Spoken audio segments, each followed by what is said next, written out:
In the heart of the golden savannah, where the grasses stretched like endless waves, stood a proud lion named Leo. His mane was as golden as the sun, and his roar echoed across the land, reminding everyone who ruled the plains. Leo was a strong and fearless king, but he had one flaw: he never listened to anyone but himself. "Why should I?" Leo often said with a dismissive flick of his tail. "I am the king. I know what's best." The animals of the savannah admired Leo's strength, but they also worried about his stubbornness. The clever monkeys whispered in the treetops, "What will happen when King Leo's pride blinds him?" The zebras murmured in their herds, "What if one day he ignores advice that could save us all?" Even the wise old elephant, who had seen many kings come and go, shook his head sadly. "A king who doesn't listen," he rumbled, "is a king who will fall." But Leo paid no attention to their concerns. He strutted across the savannah, proud and unyielding. One day, while basking under a shady acacia tree, Leo was approached by Tycho, a mischievous young monkey. Tycho had sharp eyes and a curious mind, and he often climbed high into the trees to see the world from above. "King Leo," Tycho said, bowing low, "I have something important to tell you." Leo yawned, stretching his powerful paws.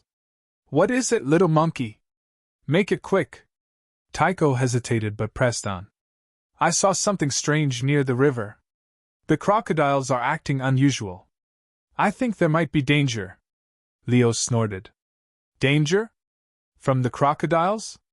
They wouldn't dare challenge me. I am the king of the savannah." "But," Tycho began, only for Leo to cut him off with a growl. "Enough, little one. Go swing in your trees and leave the river to me."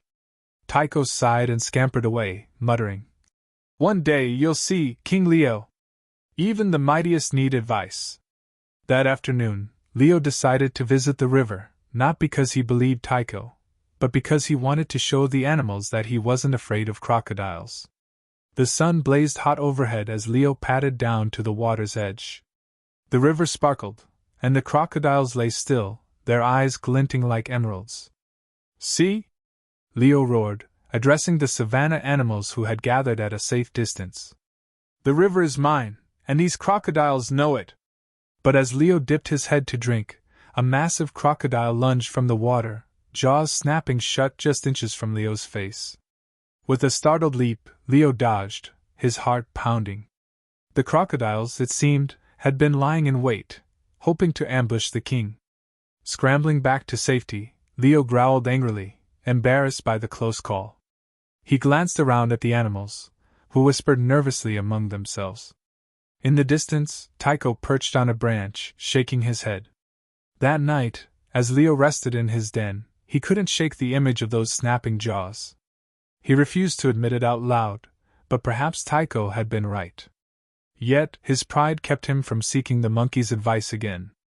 "I'm the king," he muttered to himself. "I don't need anyone's help." The sun rose over the savannah, painting the sky with hues of orange and pink. The animals stirred in their homes, whispering about King Leo's encounter with the crocodiles. Though the lion had escaped unscathed, the incident had shaken the pride's confidence in their leader. Tycho, the clever monkey, was particularly unsettled. Perched on a tall baobab tree, he scratched his chin, thinking about what to do next. "Leo's too proud to admit he was wrong," Tycho muttered to himself. "But if he doesn't start listening, it could put the whole savannah in danger." Meanwhile, Leo was patrolling his territory. He held his head high, his mane glowing in the sunlight, but his mind was troubled. Though he'd dismissed Tycho's warning the day before, the encounter with the crocodiles had left him feeling uneasy. As Leo walked, he came across a herd of zebras grazing by a watering hole. The zebras lifted their heads nervously, their striped bodies shimmering like ripples in the heat. "King Leo," one of the zebras said cautiously, stepping forward. "We've heard whispers of strange movements in the forest. The monkeys say the jackals are gathering in packs." Leo snorted, flicking his tail dismissively. "Jackals? Ha! They're no match for me. Let them gather if they want, it won't make a difference." "But, Your Majesty," the zebra insisted, The jackals may not be acting alone. There are rumors of. Enough! Leo roared, his voice echoing across the plains. I don't need rumors. I am the king, and I will handle any threats to my kingdom. The zebras exchanged worried glances but said no more. That afternoon, Leo retreated to his den to rest, but sleep didn't come easily. His dreams were filled with snapping crocodile jaws and the haunting whispers of the zebras. Somewhere in the back of his mind, a small voice whispered, "What if they're right? What if I'm wrong?" The next morning, Tycho decided to try one more time. He swung down from the trees and approached Leo's den cautiously. "King Leo," Tycho began, bowing low, "I bring news from the treetops." Leo opened one eye, his tail flicking lazily. "What is it now, Tycho? Another warning from your precious trees?" Tycho swallowed his frustration and said, "Yes, actually. The jackals are on the move, and they're not alone. The hyenas are joining forces with them." Leo sat up, his golden eyes narrowing. "The hyenas? They wouldn't dare challenge me." "They might," Tycho said, his voice steady. "If they think you're too proud to prepare. They're counting on you to ignore warnings like this." Leo growled low in his throat. "Enough of your riddles, monkey! I don't need advice from a tree swinger like you." Tycho sighed, stepping back. "Suit yourself, King Leo. But remember, even the tallest trees can fall if they refuse to bend." With that, he leapt back into the branches and disappeared. The jackal's trap. Later that day, Leo decided to investigate the jackals himself.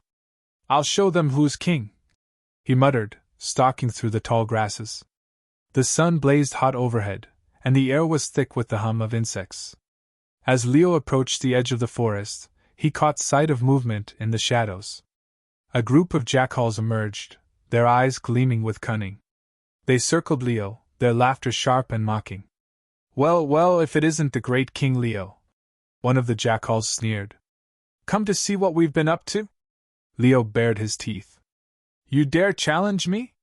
I am the king of this land." The jackals laughed, their voices echoing eerily. "Oh, we don't challenge you, your majesty," the leader said, his tone dripping with sarcasm. "We simply invite you to join us in a little game." Before Leo could respond, a sudden rustling behind him made him whirl around. A group of hyenas stepped out from the shadows, their jaws snapping and their laughter cruel. Leo realized too late that he had walked into a trap. The jackals and hyenas had worked together to lure him here, and now he was surrounded. "Looks like the mighty king isn't so mighty after all," the hyena leader sneered. Escape and reflection. Leo's muscles tensed as he prepared to fight. Though outnumbered, he wasn't about to surrender. With a deafening roar, he lunged at the jackals, his claws slashing through the air. The jackals scattered, but the hyenas closed in, snapping at his heels. The battle was fierce, and Leo fought with all his strength, but even a king couldn't take on so many alone. Just as he began to tire, a sharp cry rang out from above. "Over here, King Leo!" Leo looked up to see Tycho swinging through the trees, throwing nuts and branches at the jackals and hyenas. The distraction gave Leo the opening he needed to escape. With a final roar, he leapt through the gap and sprinted back to the savannah. When he finally reached the safety of his den, Leo collapsed, panting. His pride was wounded, but his heart was heavy with something new, doubt. "Tycho was right," Leo murmured to himself. "If I had listened, I could have avoided that trap." As the moon rose over the savannah, Leo lay awake, staring at the stars. For the first time, he began to wonder if being a good king meant more than just being strong. The savannah was quieter the next day. Leo had retreated into his den, his mind buzzing with thoughts of Tycho and the battle with the jackals and hyenas. The wounds from the skirmish were not deep, but the emotional bruises were harder to heal. He had never before been forced to confront his own pride.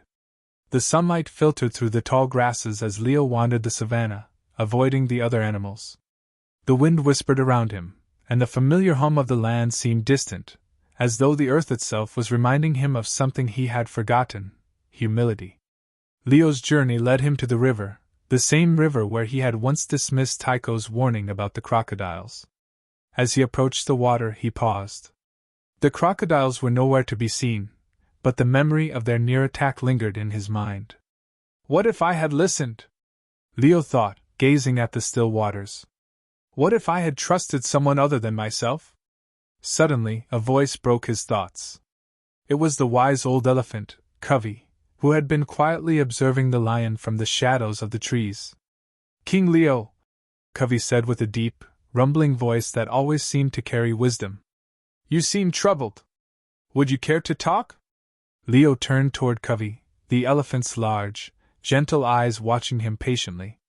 Despite his usual pride, Leo found himself stepping closer to Covey. There was something in the elephant's presence that made him feel safe, as though the world would slow down if he just listened. I don't know what to do, Covey, Leo confessed, sitting down beside the riverbank. I've always believed that strength and power are all that matter. But now I'm not so sure. Covey lowered himself to sit beside Leo. It's hard, isn't it? He said softly. When we're used to being the one who makes all the decisions, the one who commands, it's difficult to admit we need help. But even the mightiest of kings must learn that wisdom sometimes comes from others. Leo stared at the river, his heart heavy with regret. I could have avoided that fight. If I had listened to Tycho, maybe I wouldn't have walked right into that trap. Covey nodded. The world is filled with wise creatures, Leo. All have their own experiences to offer. A lion is powerful, but a king listens, learns, and leads with humility. Leo's eyes widened. So you think I should start listening more? Covey smiled, his tusks glistening in the sunlight. It is never too late to change, my friend. Listen to those who care about you, and even those you think know less than you. Sometimes they see what you cannot. Leo thought about this for a long time. He had been so focused on his own strength that he had overlooked the wisdom of others. He wondered how many other times he had missed out on valuable lessons simply because he was too proud to listen. I've been so foolish, Leo murmured. The elephant gave a knowing smile. You are not foolish, Leo. You are learning. And that is a gift. The unexpected visitor. Just as Leo began to feel a sense of calm wash over him, he heard a rustling sound from behind the trees. Leo's instincts kicked in, and he stood to his feet, ready to defend himself. But when the creature emerged, Leo froze in surprise. It was a small, scruffy rabbit with large, floppy ears and a twitching nose. The rabbit hopped forward with surprising confidence, stopping just a few feet from Leo. Good day, King Leo, the rabbit said in a high-pitched voice, bowing respectfully. I've come to speak with you. Leo blinked in confusion. A rabbit? What brings you here? The rabbit smiled, unfazed by the lion's towering presence. I've heard of your troubles, Leo. And I've come to offer you some advice. Leo chuckled, but it was a dry laugh, almost devoid of amusement. Advice? From you? The rabbit nodded earnestly. Yes, from me. You see, Leo, strength is valuable, but so is wisdom. I may be small, but I've seen many things in my time. And I've learned something that might help you. Leo tilted his head. The rabbit's calm demeanor intrigued him, and despite his initial skepticism, he sat down again, motioning for the rabbit to continue. What is it you have to say, little one? Leo asked. The rabbit's eyes sparkled with kindness. Sometimes, the most important things in life are the things we overlook. You're strong, King Leo. But you must also learn to be gentle. Sometimes you must listen and care for those who are not as strong as you. Strength is not just about power, it's about understanding. Leo felt a warm sense of realization, like a light bulb had gone off inside his mind. The rabbit's words echoed Covey's earlier advice. It was as though the universe was speaking to him, reminding him that true kingship wasn't about commanding others. It was about listening, understanding, and showing kindness. Thank you, Leo said, his voice softening. I think I understand now. I have been too focused on being the strongest, the loudest, and the most powerful. But what good is power if it causes others to suffer? The rabbit smiled. Exactly, King Leo. You've learned a great lesson today. And I believe you will become an even greater leader because of it.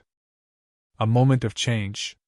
As the rabbit hopped away, Leo watched it disappear into the tall grass. The wind seemed to carry the rabbit's words with it, and Leo sat in deep thought. He had learned something invaluable today. Strength alone was not enough to lead.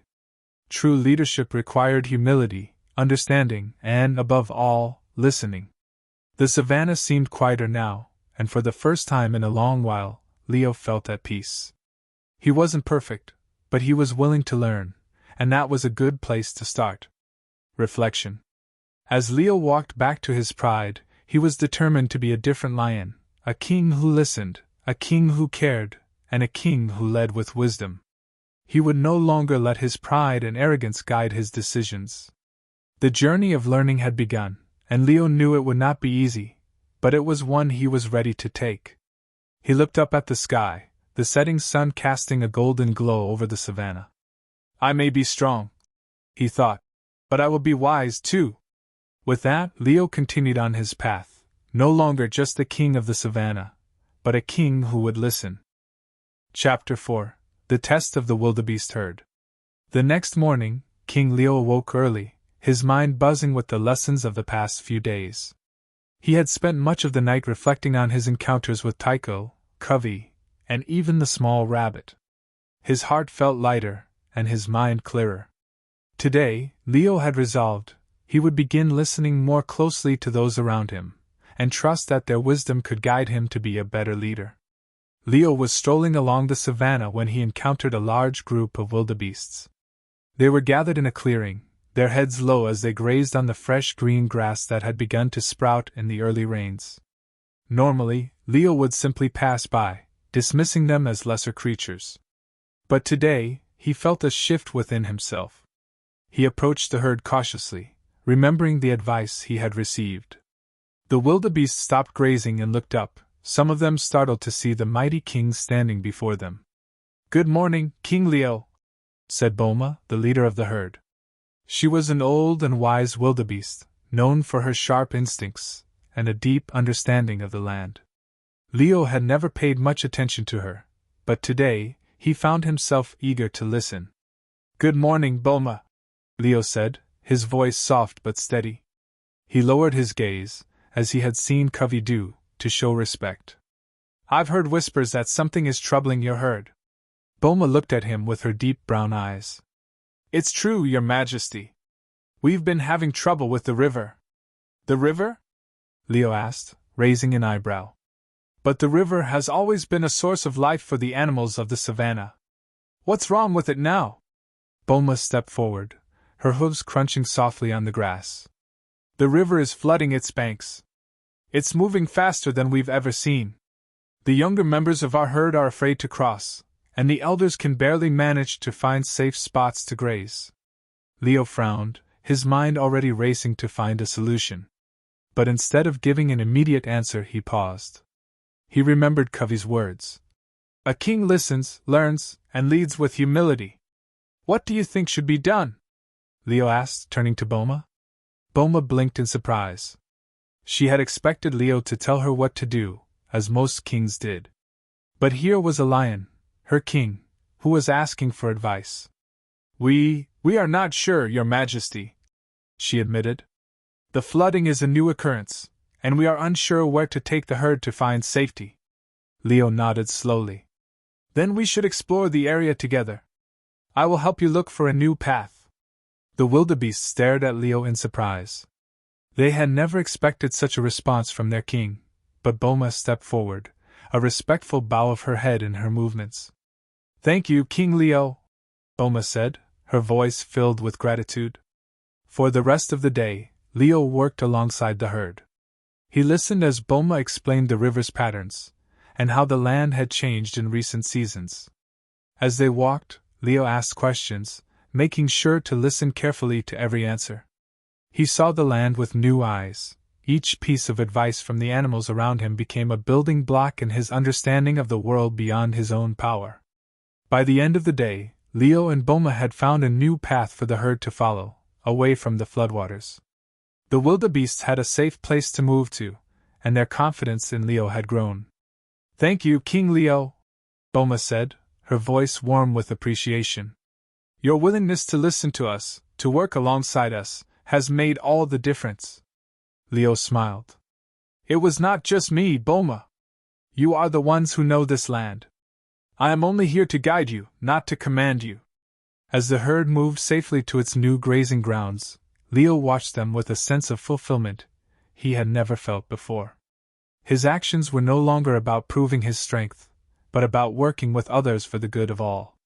An unexpected challenge. Later that evening, as Leo returned to his den, he was met by Tycho. The monkey swung down from a tree with a grin on his face. "King Leo," Tycho said cheerfully, "I hear you've been busy today." Leo looked at Tycho, his expression thoughtful. "I have. And I've learned a great deal." Tycho tilted his head. "From the wildebeests?" Leo nodded. "Yes. They taught me that leadership is not just about making decisions from a high place. It's about listening to those who are affected by those decisions. I can't just bark orders, I have to understand what my subjects need." Tycho's grin widened. "That's quite a change from the old King Leo I. No." Leo chuckled softly. "It feels like a change I needed to make. And I think it's only the beginning." Just then, the ground beneath them began to tremble. The sound of heavy footsteps echoed through the savannah. Leo's ears perked up, and Tycho's face immediately turned serious. "What is that?" Tycho asked, his voice filled with concern. Leo's eyes scanned the horizon, where a large figure appeared, slowly making its way toward them. It was a buffalo, but not just any buffalo. It was a lone buffalo, one who had been known to cause trouble in the past. The buffalo, named Goro, had a reputation for being stubborn and aggressive. He often refused to follow the herd and had caused conflict with other animals because of his attitude. Goro had always been a loner, and he didn't respect the authority of any king. Leo straightened, his muscles tensing in preparation. "I will handle this," he said, his voice firm. But before Leo could move, Tycho placed a hand on his paw.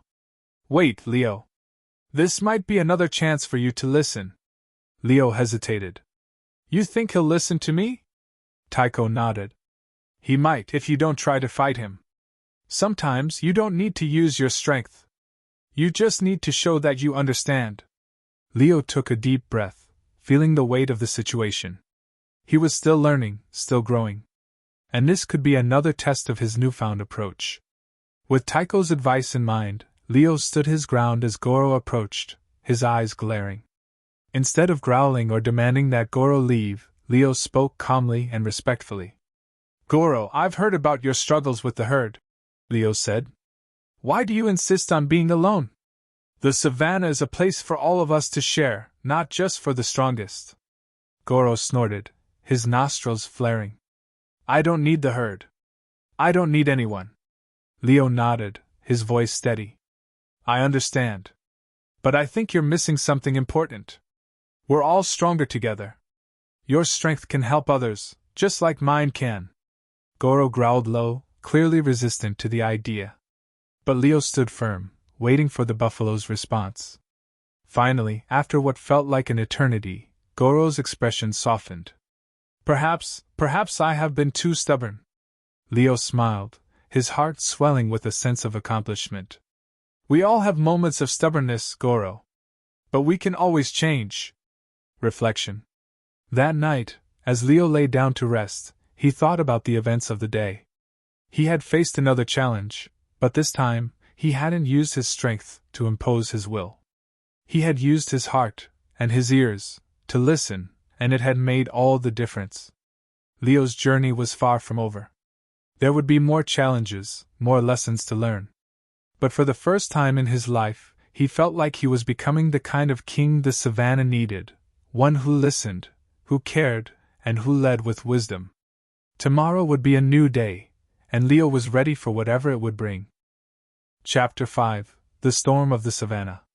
The sun had set, and the night sky was filled with stars, casting a gentle glow over the vast savannah. Leo lay awake in his den, his mind still alive with thoughts of the past few days. He had been learning so much, lessons of patience, humility, and listening to the needs of others. But his work was far from finished. He could feel it in the air. The savannah had been unusually still, the winds whispering warnings of a storm on the horizon. Just as Leo was about to close his eyes and rest, a soft but urgent voice broke the silence. It was Tycho, his monkey friend, swinging down from the trees to land lightly beside him. "Leo, you need to wake up." Tycho's voice was filled with worry. "There's a storm coming, and it's going to be worse than any we've seen in years." Leo stood up immediately, his senses sharpening. "A storm? How do you know?" Tycho's eyes were wide with fear. "The animals are already feeling it. The wind is picking up, and the birds have started to fly south. Something's different about this storm. It's not just rain and wind. It feels dangerous." Leo nodded, his heart pounding. He had heard stories of storms that could tear apart entire parts of the savannah, storms that even the strongest animals couldn't survive. The safety of his kingdom was at stake. "I need to warn the others," Leo said, his voice firm. "We'll need to prepare the animals for the storm, and make sure they find shelter." Tycho hesitated for a moment. "Leo, the animals are scared. They don't trust you yet. You've helped some, but others still don't believe in you." Leo sighed, feeling the weight of the truth. He knew that many animals still saw him as the proud, untouchable king. They hadn't yet seen the change in him. But he couldn't afford to let that hold him back. "I'll go to them. I'll talk to them and listen to their fears. If they'll trust me with their safety, then I'll do everything I can to keep them safe." The Great Gathering. The following morning, Leo gathered all the animals in a large clearing by the river. Word had spread of the coming storm, and the animals were anxious. The herd of wildebeests, the zebras, the elephants, the lions, and even the small animals like rabbits and meerkats had gathered together in a wide circle. Leo stood at the center, his gaze sweeping over the crowd. He saw fear in their eyes, heard the murmurs of doubt. The birds above had stopped chirping, their sudden silence only adding to the tension in the air. "I know many of you are afraid," Leo began, his voice calm yet strong. "And I know that you may not believe I can lead you through this. But I'm asking for your trust. The storm will be here soon, and we need to act quickly. I've learned that being a good leader is not just about commanding. It's about listening, understanding, and working together." He looked at Boma, the wise wildebeest, who had been one of the first to believe in him. "Boma, I know you've lived through many storms. What do you think we should do?" Boma's eyes met Leo's, and after a long pause she nodded. "The storm is coming fast, Leo. We must find high ground. The river will flood, and the plains will be dangerous." Leo nodded, taking in her advice. "And we need to make sure that the young ones are taken to safety first. The old, the weak, and the injured must also be protected. But we cannot wait too long. If we don't act now, we risk being caught in the storm's fury." Tycho, who had been watching from the trees, swung down beside Leo. "And what about the other animals who are still hesitant to follow you? There are some who still believe you're too proud to listen." Leo's eyes softened. "I will talk to them. I will show them that I've learned to listen, and that their safety matters more than my pride." Facing the doubts, Leo began walking toward the edge of the gathering, where a small group of animals stood apart from the others. It was a mix of zebras, antelopes, and a few wildebeests. They were speaking in low voices, casting wary glances at the lion as he approached. "Are you ready to listen?" Leo asked, his voice steady but filled with humility. One of the zebras, a young male named Zuri, looked at Leo with skepticism. "Listen to what? We've heard the same speeches from kings before. They tell us to trust them, but when the time comes, they leave us behind." Leo met Zuri's eyes and spoke softly. "I understand your doubts.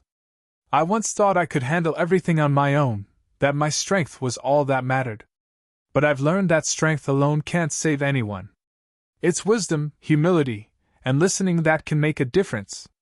Zuri's expression softened a little, but he remained wary. "And what about your pride, Leo? Will you leave us behind when you're safe, just like the others? Leo shook his head. No, Zuri. I will stay with you. I will not lead from afar. We are all in this together. Boma and the others watched from the circle, their eyes on Leo as he spoke. Slowly, the group of animals began to move toward him, their skepticism fading. They had heard the change in his voice, and they saw the sincerity in his eyes. Let's go, then, Zuri said, his voice quieter now. We don't have much time. The storm's fury.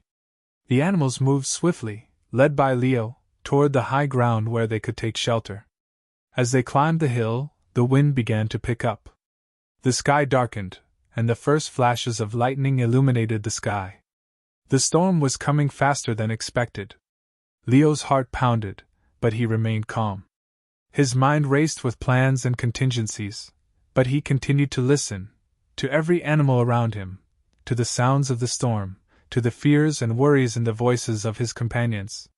The animals reached the top of the hill, and Leo called for them to spread out and find shelter. The elephants created a protective wall for the smaller animals, while the wildebeests and zebras huddled together, their bodies keeping each other warm. The storm hit with full force soon after, rain pouring down in sheets, the wind howling through the trees, and thunder shaking the earth. It was the worst storm the Savannah had seen in many years.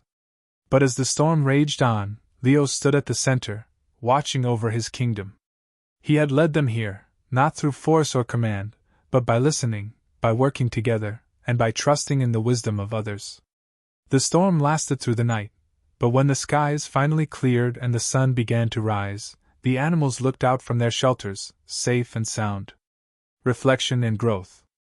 As the storm passed, Leo stood at the top of the hill, gazing out over the savannah.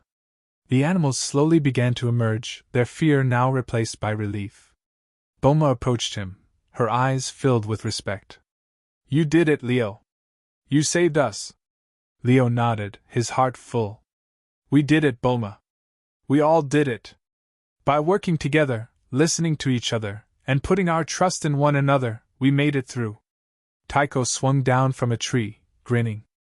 I knew you had it in you, Leo. You've truly changed.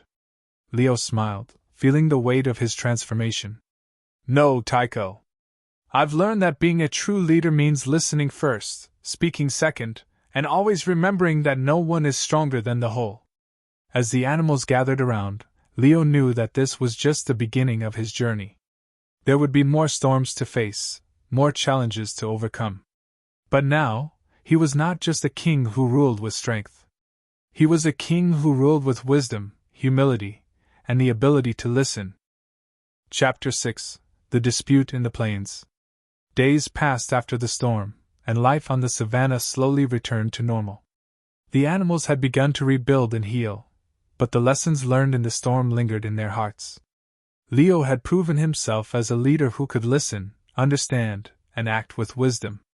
Yet not all was peaceful in the kingdom. A new problem was brewing, one that would test Leo's ability to mediate and use his listening skills to resolve conflict. The plains, a vast expanse of grassland, had always been home to many herds of animals, including the elephants, zebras, and gazelles. But now, a growing dispute had emerged between the zebras and the gazelles. Tensions had been rising for weeks, as the zebras, led by a proud young zebra named Kazi, had begun claiming more and more land. The gazelles, whose grazing grounds had shrunk as a result, were angry and frustrated. One evening, as Leo rested under the shade of a tree, Tycho appeared, his usual cheerful demeanor replaced by concern. Leo, there's trouble in the plains, Tycho said urgently. The zebras and the gazelles are fighting again. It's gotten worse, now they're arguing over territory, and it's starting to get violent. Leo stood up immediately, his instincts sharp. What happened this time? Tycho shook his head. It's hard to say, but Kazi, the young zebra, has been leading the charge. He's convinced that the zebras need more land to thrive, and the gazelles are pushing back. But it's more than that, they're blaming each other for the drought that's been affecting the grasslands. Tempers are flaring, and the other animals are getting caught in the middle. Leo sighed, thinking carefully. I need to go there and talk to both sides, We need to find a solution before this turns into something worse. The gathering on the plains. The next day, Leo made his way to the plains, Tycho by his side. As they approached, they could hear the angry shouts of the zebras and gazelles echoing through the air. The once peaceful land was now filled with tension, as the two groups squared off in a standoff. At the center of the conflict stood Kazi, the young zebra, his eyes fiery with determination. He was surrounded by several other zebras, who nodded in agreement with his every word. On the opposite side, the gazelles, led by a graceful and older gazelle named Asha, glared at them with defiance. The tension between the two groups was palpable, and Leo could feel the weight of the moment. Leo stepped forward, his voice calm but commanding. "Enough," he called out. "I am Leo, the king of the savannah, and I will not stand by and watch this escalate." The shouting ceased immediately, and all eyes turned to Leo. Kazi, his chest puffed out, was the first to speak. "You have no right to interfere, Leo," Kazi said, his voice sharp. "The zebras are struggling. The grass is disappearing, and we need more space to feed our young. The gazelles have taken too much of our land." Asha, the gazelle leader, stepped forward, her voice steady but filled with frustration. "We, too, are struggling. The land is shrinking for all of us, and now you want to take what little we have left. We cannot survive without the land we've always had." Leo paused, absorbing both sides of the argument. He had heard the pain and desperation in both Kazi's and Asha's voices. He knew that there was more to the conflict than just land. It was about survival, about fear, and about a lack of understanding. "You are both right in some ways," Leo said slowly, looking at both groups. "The land is shrinking. But fighting over it will not solve anything. It will only make things worse. You must listen to each other's concerns and find a way to share, to live together, as the animals of this savannah always have." Kazi snorted, clearly not convinced. "And how do you propose we do that, Leo? The zebras need more land now, not tomorrow. The gazelles won't give up anything." Asha shook her head. "The zebras are being selfish. We've been here longer, and we've always shared the plains." Leo held up a paw to silence them. "I hear your concerns. I understand that both of you are struggling. But we cannot allow fear and anger to dictate our actions. This land belongs to all of us. It's time we learn to share." The silence stretched on as Leo looked between the two groups, waiting for them to absorb his words. Finally, after what felt like an eternity, Asha spoke. "You ask us to share," she said cautiously. "But how can we trust the zebras to do that when they've already taken so much?" Leo nodded. "Trust is something that must be earned. I propose that we all work together to find a solution. Kazi, Asha, I ask that you both meet with me and the other leaders to discuss how we can divide the land more fairly, so that every animal has enough to survive." Kazi hesitated, then reluctantly nodded. "Fine. But the zebras need more land, Leo. We won't back down on that." Asha's gaze softened, but she didn't speak. Leo could tell that she was exhausted from the constant fighting. She wanted peace, but she was wary of being deceived. "I will listen to both of you," Leo said firmly. "And I will help you find a solution that benefits all of us." The mediation. For the next few days, Leo met with Kazi, Asha, and the other leaders in the savannah. The discussions were tense, filled with heated arguments and frustrations. But Leo remained patient, listening to both sides, guiding them to see each other's perspectives. Slowly, the tension began to ease as the animals realized that their common goal was survival, not dominance. After much deliberation, they came to an agreement. The zebras would be given more grazing land, but the gazelles would have access to the more fertile areas near the river. Both groups would share the watering holes and rotate grazing territories to ensure that no one animal group would overtake another. It wasn't a perfect solution, but it was a fair one. The lesson learned. As the animals dispersed, returning to their new grazing grounds, Leo stood at the edge of the plains, watching the two groups slowly begin to work together. The once sharp divide between them had begun to fade, and although there was still some wariness, a sense of hope had taken root. Tycho appeared at Leo's side, his eyes bright with admiration. You did it, Leo. You listened, and you helped them find a way to live together. Leo smiled, his heart swelling with pride. It wasn't just me, Tycho. It was all of us, listening, understanding, and finding common ground. Tycho nodded, grinning. You're becoming a true leader, Leo. Leo looked out over the plains, knowing that there would always be more challenges ahead. But he also knew that with each challenge, he was growing, not just as a king, but as a listener, a peacemaker, and a true leader. After resolving the dispute in the plains, Leo's reign as the king of the savannah seemed to be at peace. But as he had learned, peace was often fragile, and it was only a matter of time before another challenge arose. This time, however, the issue would not come from the animals themselves, but from a mysterious force within the savannah, a force that even Leo, with all his wisdom, could not easily understand. The whispering trees of the savannah were ancient, towering giants whose roots spread deep into the earth, nourishing the land. These trees had stood for centuries, offering shade to the animals and shelter to birds and insects alike. The animals held the trees in high regard, believing that the trees carried the spirits of their ancestors, guiding them with wisdom and strength. However, lately, the trees had begun to behave strangely. Their whispers, once a soft breeze in the ears of the animals, had turned into louder, more insistent voices. Some animals reported hearing the trees speak of doom and danger, while others felt uneasy when they ventured too close. The trees seemed to be sending mixed signals. Some animals heard warnings, while others felt encouragement. Leo had heard of these strange happenings and knew it was time to visit the whispering trees himself. He couldn't ignore the growing unease among his subjects, nor could he allow fear to spread through the savannah without understanding the truth of the matter.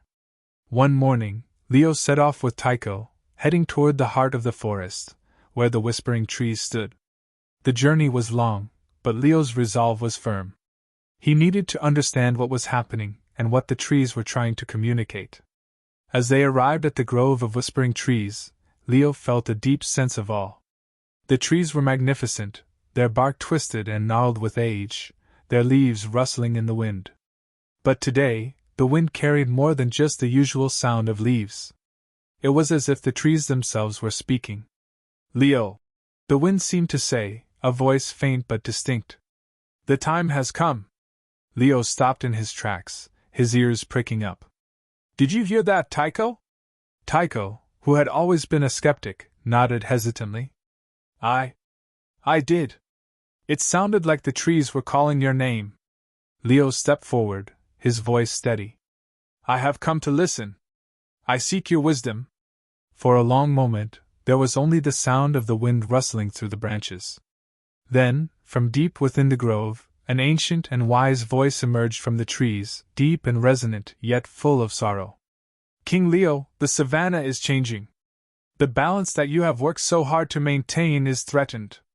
The land is growing tired. The rains are becoming unpredictable, the soil less fertile, and the rivers dry. We, the trees, have felt it for many seasons. The land is calling for change. Leo listened intently, his heart heavy with the weight of the trees' words. But what is it that must change? What can we do to save the land? The voice of the trees grew softer, almost mournful. You must listen to the land, King Leo. It is not enough to lead with strength and wisdom alone. The land needs a different kind of leadership, a leadership that honors the balance between all creatures, the elements, and the earth itself. You must teach your people to listen to the earth, to the trees, to the animals, and to each other. Only then will harmony return. Leo stood still, contemplating the words. It was true. He had focused so much on maintaining order and resolving conflicts that he had not paid enough attention to the land itself. The animals had always been his priority, but what about the earth that sustained them all? Tycho, who had been silently observing, spoke up. Leo, how do we teach the animals to listen to the earth? It's not something they've ever been taught. Leo turned to his friend, his mind racing with possibilities. Perhaps it is not something they've been taught, but something they must rediscover. It's time for us to reconnect with the land, with the spirit of the savannah. We will gather the animals and show them the way. The gathering of the animals? The next day, Leo called for a gathering of all the animals of the savannah. He sent out word to the zebras, gazelles, elephants, and all the creatures who lived in the savannah. When they arrived, Leo stood before them, his gaze steady and filled with purpose. Animals of the savannah, Leo began, his voice carrying across the crowd. I have heard the whispers of the trees. They have spoken of a great change. The land is in danger, and we must learn to listen, not just to one another, but to the earth itself. We have taken so much from the land, but we have forgotten to give back. The animals listened intently, the weight of Leo's words settling over them. Leo continued, The trees have told me that the balance is shifting. If we do not change the way we live, if we do not learn to live in harmony with the land, we may face consequences that none of us want. We must listen to the earth, to the wind, to the rain, and to each other. Only then will we restore the balance that has been lost. At that moment, the wind picked up again, and the trees seemed to speak once more. The animals stood in awe, feeling the presence of the ancient spirits in the air. Leo paused, allowing the silence to settle. We will begin a new chapter today. We will listen to the trees, to the earth, and to each other. Together, we will find a way to restore the balance. Are you with me? The animals murmured in agreement, each one moved by Leo's words. They had always respected the trees, but now, they understood that it was not just the trees that needed their respect, it was the entire land. Leo had shown them that true leadership was not just about commanding the animals, but about listening and responding to the needs of the earth itself. The path forward. Over the next few weeks, Leo and the animals of the savannah worked together to restore the balance. The elephants helped plant new trees, the zebras and gazelles worked together to manage grazing lands, and the birds shared their knowledge of the weather patterns to help the animals prepare for the changing seasons. Leo encouraged the animals to listen to the rhythms of the earth and to be mindful of the resources they used. As they worked, the land began to heal. The rivers flowed more steadily, the grasslands grew lush again, and the trees seemed to stand even taller, their whispers softer and more peaceful. One day, as Leo walked through the savannah, Tycho beside him, he looked out over the land with a sense of deep satisfaction. The animals were no longer fighting for survival. They were working together, living in harmony with the land and with one another. Tycho looked up at Leo and smiled. You did it, Leo. You listened to the trees, and you brought the animals together. Leo nodded, his heart full. We did it, Tycho. But it's not just about me. It's about all of us, listening, understanding, and caring for the land that sustains us. Chapter 8: The Challenge of the Storm. Leo's leadership had brought a new era of peace and cooperation to the savannah. The animals were working together, the land was flourishing, and Leo's heart swelled with pride as he watched the changes unfold. But as he had learned in his journey, peace was never guaranteed, and challenges were never far behind. One evening, as Leo stood atop a hill, watching the sun dip below the horizon, a strange shift in the air caught his attention. The wind had picked up, carrying with it a chill that was unusual for the season. Leo's sharp instincts told him that something was amiss. He turned to Tycho, who was standing beside him, watching the sky. Do you feel that? Leo asked, his voice low and serious. Tycho squinted at the horizon. The usually clear sky had darkened, clouds swirling unnaturally in the distance. It's going to rain, Leo. But this feels different, there's something more to it. This storm looks powerful. Leo's brow furrowed. We need to prepare the animals. It may be more than just a storm. The winds howled louder, and the first drops of rain began to fall, followed by thunder that rattled the sky. Leo called for an immediate assembly of the animals in the center of the savannah. He had faced many challenges before, but this storm seemed unlike any he had encountered. As the animals gathered, Leo stood tall and addressed them, his voice steady despite the growing winds. The storm is coming, and it will be fierce. We must prepare ourselves. Elephants help dig channels to divert the water. Gazelles lead the smaller animals to the higher ground. Zebras assist with guiding the herds to safety. The animals quickly sprang into action, working together with a sense of urgency. Leo, however, could not shake the feeling that something more was at play. He had seen storms before, but this one felt different, more ominous, as if the land itself was warning them of something. As the rain poured down in torrents, Leo stood near the edge of the forest, watching the sky. It was then that he heard it, whispers, faint but unmistakable, rising from the trees. "Leo! Listen!" He turned toward the whispering trees, the familiar voices of the ancient spirits, filling the air. This time, however, their tone was urgent, filled with a sense of foreboding. "The storm is not just nature's doing," the trees whispered. "It is a sign. A test. The balance is threatened, not by the animals, but by the earth itself. The storm is a reflection of the turmoil that grows within the land. The animals have been listening to the earth, but they must learn to listen to the deeper voices, the ones that guide the forces of nature." Leo's heart raced. "What must I do?" "You must lead with more than wisdom, Leo. You must lead with humility. The land is not only in need of protection from the storm, but also of understanding. The earth calls for a new kind of harmony, one where all beings, human and animal, learn to walk together in true unity." Leo understood the gravity of the tree's words. This was not just a test of his leadership, it was a test of the Savannah's very connection to the earth. He had brought the animals together, but now, they had to learn to work with the deeper forces that govern the land. The test of unity. The storm raged on throughout the night, but the animals did their best to weather it.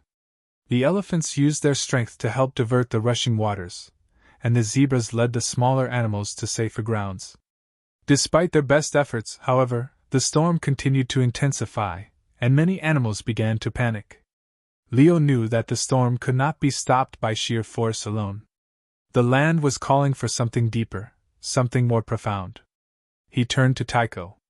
"I must speak to the animals in the morning," Leo said. "They need to hear the truth.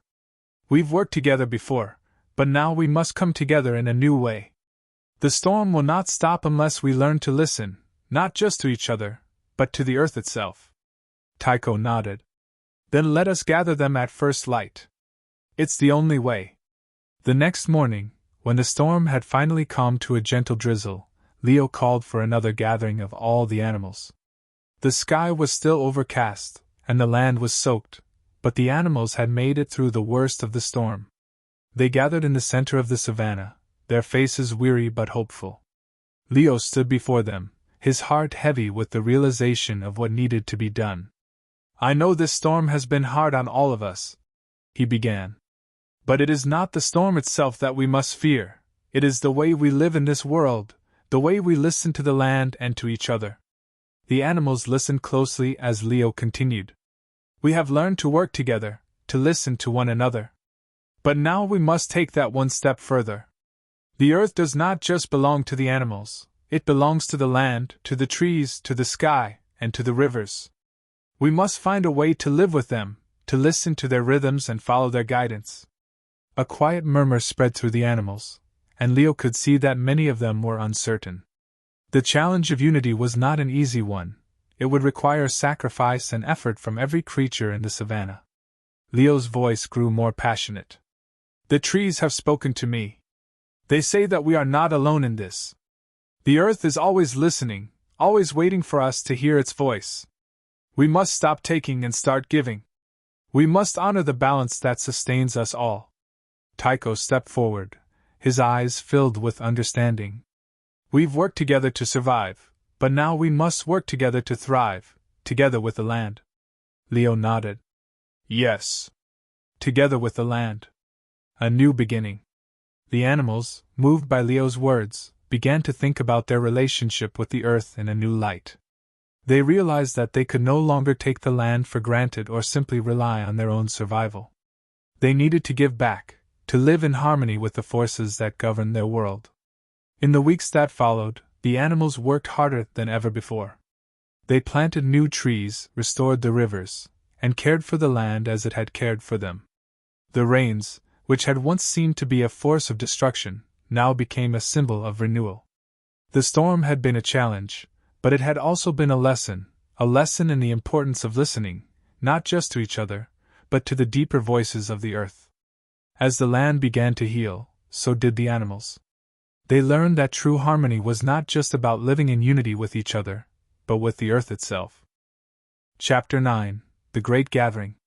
Months passed, and Leo's efforts to foster unity between the animals and the earth began to bear fruit. The savannah was thriving.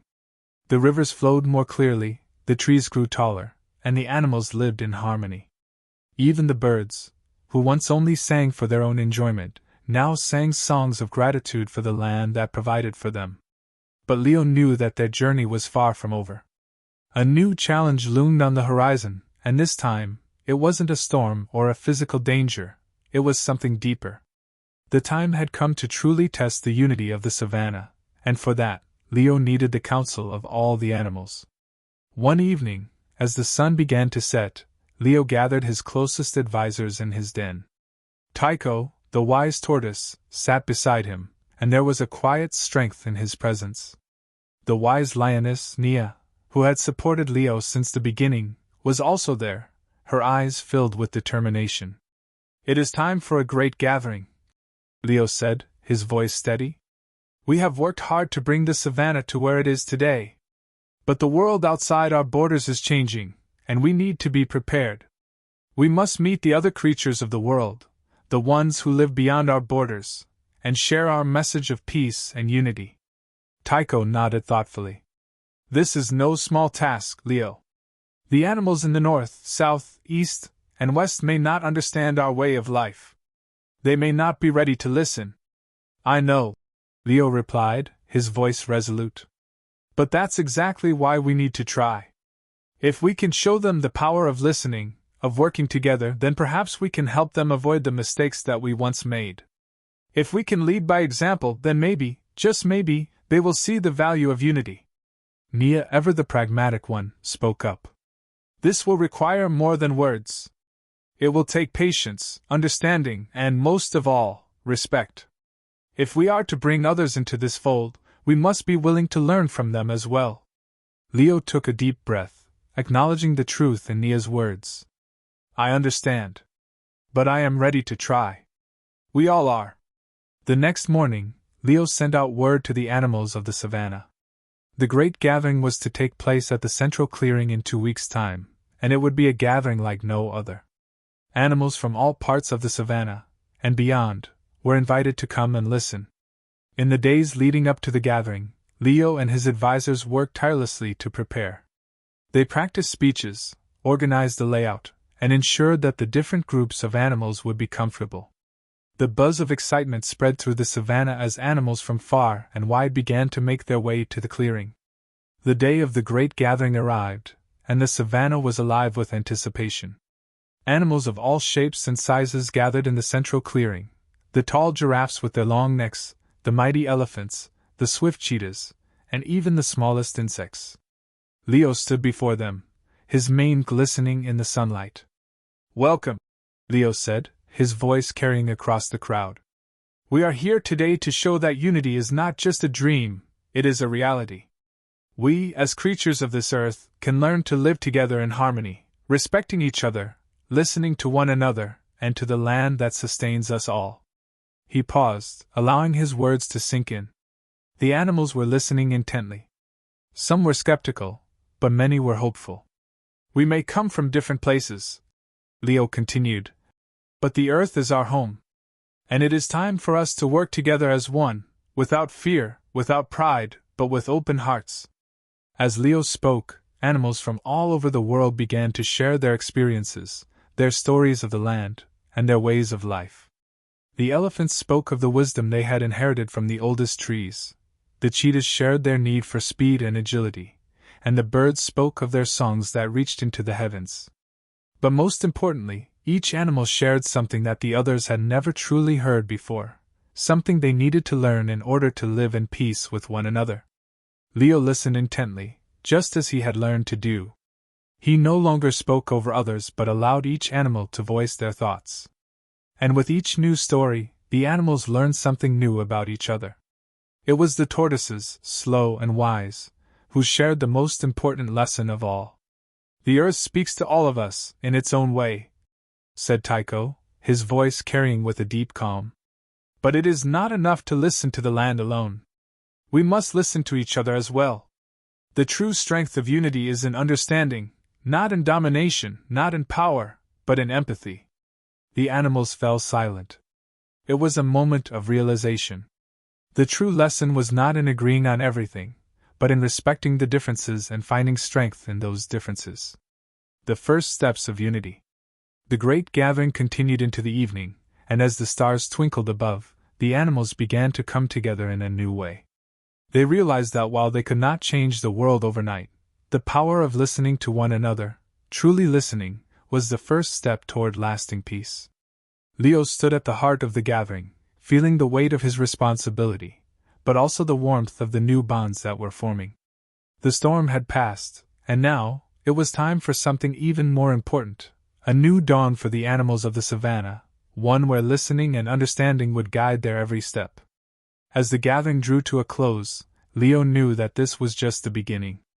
There would be more challenges ahead, more trials to face, but for the first time in a long time, Leo felt truly hopeful. Chapter 10: The Ripple of Change. After the great gathering, the savannah was transformed in ways that Leo had never imagined. The animals, once divided by their differences, now found common ground in their shared commitment to unity. They understood the importance of listening, not just to their own needs but to each other's voices, no matter how different they might seem. In the weeks that followed, the animals began to put into practice the lessons learned during the gathering. The giraffes, with their towering height, used their vantage point to warn other animals of approaching dangers, helping the smaller creatures find shelter from predators. The cheetahs, swift and agile, worked as scouts to guide the herds to safer paths, ensuring no one was left behind. The elephants, with their strength, helped to build new water channels during the dry season, ensuring the rivers reached even the most distant parts of the savannah. Leo watched with pride as the savannah flourished in ways he had never seen before. But while the animals were learning to live in harmony, Leo knew there was still work to be done. The earth itself was not yet fully healed, and many challenges remained. One morning, as Leo sat on a hill, gazing out over the savannah, Tycho, the wise tortoise, joined him. "You've done well, Leo," Tycho said, his voice low and thoughtful. "The animals have made great strides, but there is still one thing missing." Leo turned to his friend. "What is it?" "The earth," Tycho replied, "is still speaking to us, but some animals have not yet learned how to listen to its true voice. They've learned to listen to each other, but there is still a disconnect between them and the land itself. We need to teach them how to connect with the earth in a deeper way."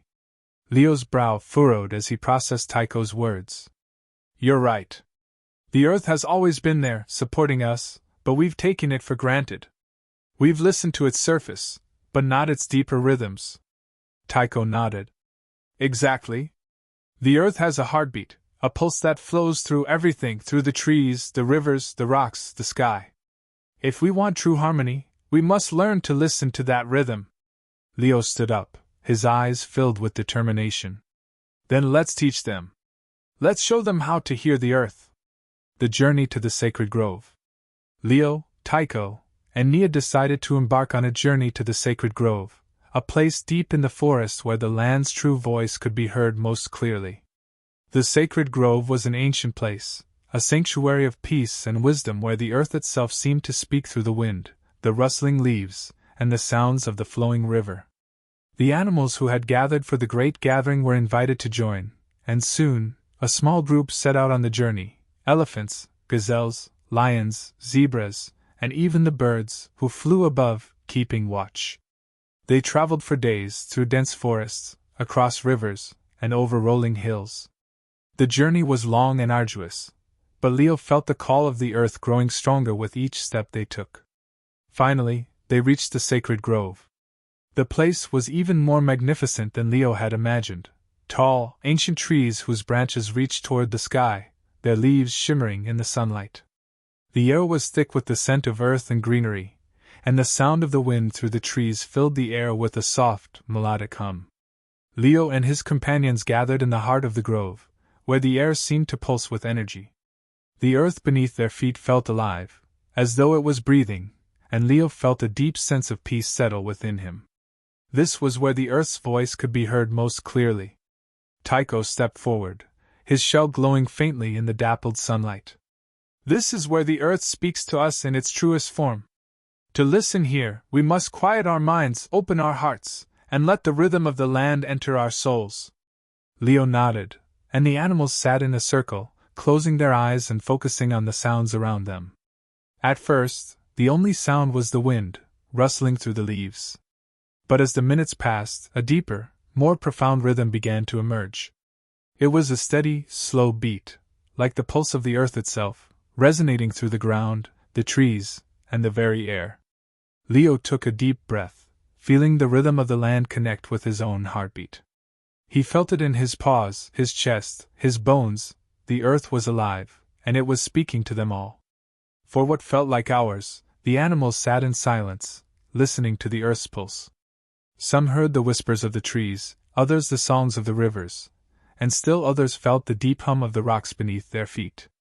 But all of them, lion, elephant, gazelle, and tortoise, felt the same thing, the deep, undeniable connection between them and the land. Finally, Leo stood up, his eyes shining with understanding. "This is what we must learn to do every day," he said, his voice filled with awe. "We must listen to the earth, just as we listen to each other. The land is our foundation, our mother, and our guide. If we want to live in true harmony, we must always listen to the rhythm of the earth." The animals nodded in agreement, their hearts filled with a new understanding. They had learned how to listen to each other, how to live in unity, but now they had learned how to listen to the earth itself. A new era of harmony. When Leo and the other animals returned to the savannah, they brought with them the wisdom of the sacred grove. The land felt different, as if the animals were now truly in tune with the pulse of the earth. They moved with more purpose, their actions guided by a deeper connection to the land. Leo continued to lead the animals, but now, he was not just a leader in name, he was a leader in understanding. He no longer made decisions based solely on his own wisdom, but on the wisdom of the earth, which he had learned to listen to. The animals continued to thrive, living in harmony with each other and the land. The earth's voice became a constant presence in their lives, guiding them in ways both subtle and profound. And Leo, the lion who had once been consumed by his pride, now led with a heart full of humility, always listening, always learning. Chapter 11: The Test of Patience. As the savannah continued to prosper, Leo knew that their newfound harmony was fragile. The unity they had worked so hard to build could be tested at any moment. He also understood that it was not enough for the animals to simply listen to each other and the earth. They needed to learn the value of patience, for harmony was a delicate balance that took time and careful nurturing. One day, a troubling event occurred. A group of animals from a distant land arrived in the savannah, seeking refuge from a drought that had decimated their home. They were led by a large, proud lion named Zyro, whose mane was dark and thick, a sign of his strength and status. Zyro's group included swift gazelles, mighty buffalo, and even a few fierce predators, all of whom were eager to find food and water in the savannah. When they arrived at the edge of the savannah, Leo greeted them with open arms, but he was cautious. He had heard rumors of Zyro's arrogance, and his tendency to take what he wanted without consideration for others. "You are welcome here," Leo said, his voice calm but firm. "We have enough for all of us, but we must be respectful of each other. The land provides for us, but it is important that we take only what we need." Zyro gave Leo a sharp look, his eyes filled with pride. "I am a king of my land," he said with a dismissive wave. "I do not need permission from anyone to feed my pride." Leo maintained his composure. "In this land, we listen to the earth, and we respect each other. If you wish to stay, you must respect our ways." Zyro scoffed at the notion. "I am no one's servant. I will take what I need and leave when I choose." Leo's heart sank. He knew this would not be an easy situation. But he also knew that forcing Zyro to change his ways immediately would only lead to conflict. Patience was the key. They would have to find a way to work together, despite their differences. The struggle for resources. The first few days of Zyro's pride living in the savannah were tense. The newcomers took more than their fair share of food and water, ignoring the needs of the other animals. The buffalo grazed too close to the water's edge, and the gazelles trampled on the fresh grass that had just begun to grow. The other animals watched with growing concern as the balance they had worked so hard to maintain began to waver. Leo, deeply troubled, called a council with his closest advisors, Tycho, Nia, and the wise elephant, Covey. Together, they discussed the situation. "The newcomers are not respecting the land," Leo said. "They take more than they need, and the savannah is starting to suffer. But Zyro will not listen to me. What should we do?" Tycho, ever patient, spoke first. "Leo, sometimes the most difficult lesson is the one we must teach ourselves. Zyro's pride has always taken what it wanted, but perhaps he does not understand the consequences of his actions. He must learn the hard way, as we all did." Covey nodded in agreement. "Patience is key. If we push Zyro too hard, we risk a confrontation. But if we allow him to experience the consequences of his actions, he may come to understand the importance of balance." Nia added, "We have come so far. We cannot afford to act out of anger or frustration. The savannah has taught us the value of listening and waiting for the right moment. We must trust in the land's wisdom." Leo took a deep breath. "You are all right. Patience must guide us now. We will wait for the earth to reveal the lesson that Zyro needs to learn." And so, Leo and his advisors decided to wait. They allowed Zyro's pride to continue their disruptive behavior, knowing that the land would soon show them the consequences of their actions. The turning point. It wasn't long before the savannah began to show signs of straying. The once lush grasslands were now becoming sparse, and the waterholes were beginning to dry up. The animals, who had been living in harmony for so long, found themselves struggling to find enough food and water. At first, Zyro's pride did not notice the changes. They were strong, and they had always been able to take what they needed. But as the days passed, they began to realize that the land was no longer as generous as it once had been. One morning, Zyro's pride gathered at the main waterhole, only to find that it was nearly empty. The once crystal-clear water was now a shallow puddle, surrounded by cracked earth. The gazelles, buffalo, and lions all looked at each other in confusion. "What has happened?" Zyro roared, his pride beginning to show signs of frustration. "Where is the water?" Leo approached, calm and composed as always. "The land has given us all it can. It can no longer provide for those who take more than they need. The balance has been disrupted." Zyro glared at Leo, his prideful demeanor faltering. "This is your doing, Leo. You allowed my pride to take over your savannah, and now you blame us for the land's suffering." Leo did not respond immediately. He let Zyro's words hang in the air, allowing the silence to settle. Finally, he spoke softly, but with conviction. "The land does not belong to any one of us. We all share it, and we must respect its limits.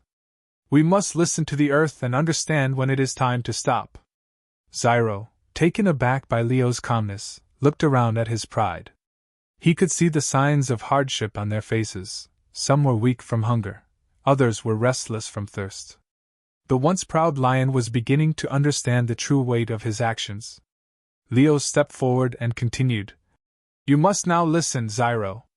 The earth has spoken, and the time has come for us to act." The lesson of patience. Over the next few days, the animals of the savannah worked together to restore balance. They carefully rationed their food and water, allowing the land to recover. Zyro's pride, humbled by their own struggles, joined in the effort. Zyro himself, once stubborn and proud, began to listen to the wisdom of the other animals. As the days passed, the land slowly began to heal. The waterholes refilled, the grass began to grow again, and the animals of the savannah began to see the fruits of their patience. Zyro, no longer the arrogant lion he once was, approached Leo one morning, his head lowered in humility. "I see now," Zyro said, his voice soft.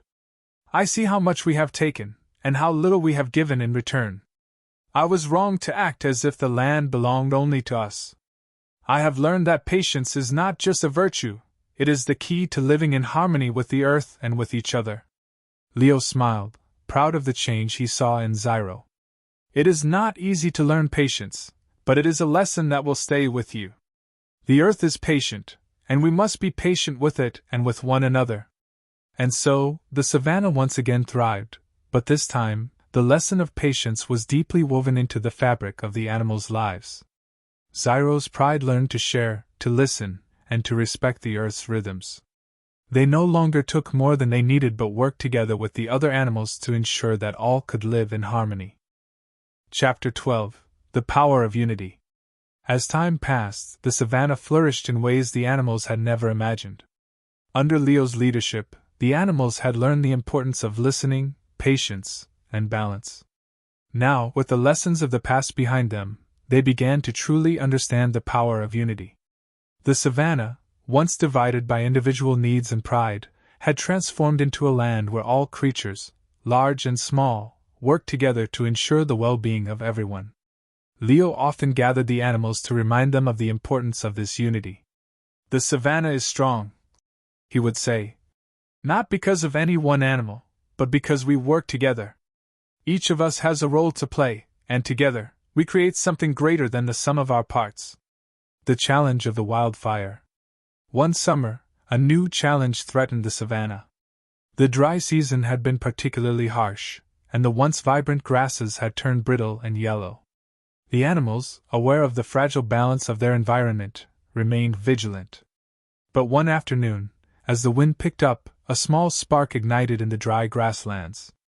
The fire spread quickly, fueled by the wind and the parched earth. Soon, a raging wildfire threatened to consume everything in its path. The animals scattered in panic, not knowing what to do. The fire moved swiftly, driven by the winds, and it seemed as though nothing could stop it. Leo, who had seen the savannah face many dangers in his lifetime, knew that they could not face this challenge alone.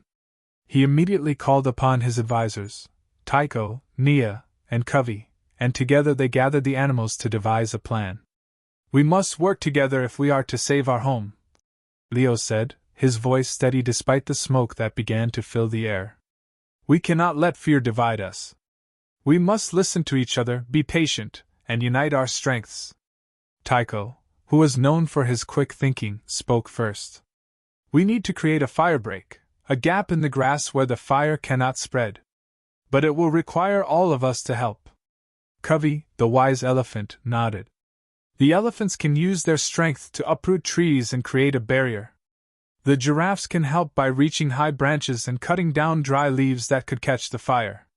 And the birds can scout the air and alert us to the fire's movements." Nia, the clever monkey, added, "The smaller animals can dig trenches to help slow the fire's progress. And we can work together to move animals out of harm's way." Leo looked at the gathered animals, his heart swelling with pride. "This is our moment," he said. "We must be patient, listen to each other, and trust that together, we are stronger than the fire itself." The unified effort. The animals set to work immediately, each playing their part with determination. The elephants used their mighty trunks to uproot trees and create wide gaps in the grass. The giraffes worked together, their long necks reaching the tall trees and tearing down dry leaves. The smaller creatures, like the meerkats and the hyenas, dug trenches and helped direct the movement of the fire. Tycho, always alert, coordinated the animals' efforts. "We must create a safe zone for the others.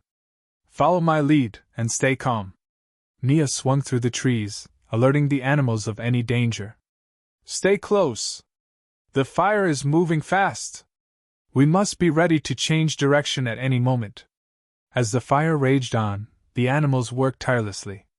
The wind was fierce, and the smoke made it hard to see, but they did not give up. The flames licked at their heels, but they pressed forward, united in their goal. The fire break slowly took shape, the trees falling to create a barrier that would slow the fire's progress. Leo, though exhausted, stood tall. His heart swelled with gratitude as he watched the animals work together. "This is the power of unity," he thought to himself. "When we listen, when we trust each other, we can overcome anything." The triumph of unity. As night fell, the fire began to lose its power. The animals had created a large enough firebreak that the flames could no longer spread. The wind had died down, and the fire was slowly beginning to burn itself out. The once raging inferno was now a mere smoldering heap of ash and charred earth. The savannah, though scarred by the fire, had been saved. Leo stood with his advisors, looking over the land. They were all tired, their bodies weary from the hard work, but their hearts were full. They had saved their home, and in doing so, they had learned the true power of unity. "We did it," Tycho said, his voice full of awe. "We worked together, and we saved the savannah." Nia grinned.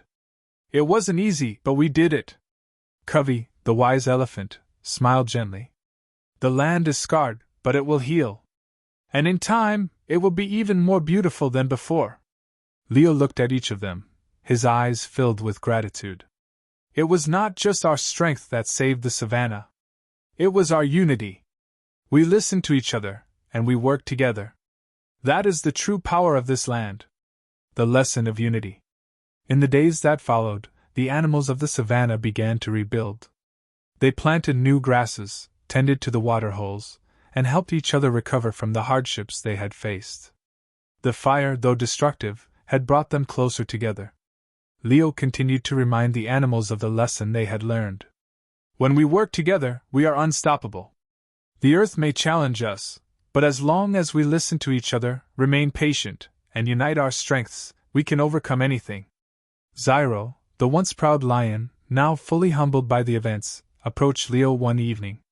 "Leo," he said, his voice soft, "I have learned much from this fire.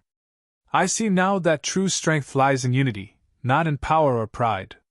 I am honored to be a part of this savannah, and I will do my part to protect it." Leo smiled, his heart filled with pride for the change he had witnessed in Zyro. "We are all stronger together, Zyro. It is an honor to have you here." And so, the savannah continued to thrive. The animals lived in harmony, knowing that the lessons of listening, patience, and unity were the keys to their survival and prosperity.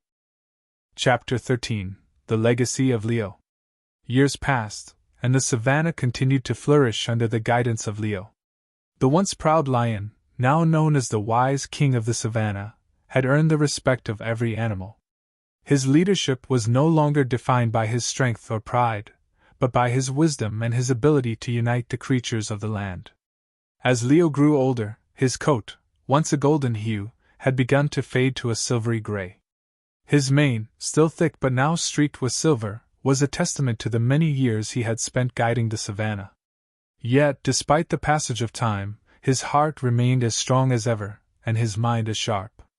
One morning, as the sun rose over the horizon, Leo sat at the edge of a familiar cliff, gazing out over the savannah. The land stretched before him, vast and beautiful. It was a reminder of how far they had come. The once divided animals were now a united family, working together to maintain balance in the land. But Leo knew that his time as leader was nearing its end. The day would come when he would no longer be able to lead the savannah with the strength and wisdom he once had. He had no children of his own to pass the mantle of leadership to, but he had taught the animals a valuable lesson. True leadership comes not from a single individual, but from the collective strength of the community. The new generation. In his final years, Leo focused on mentoring the next generation of leaders.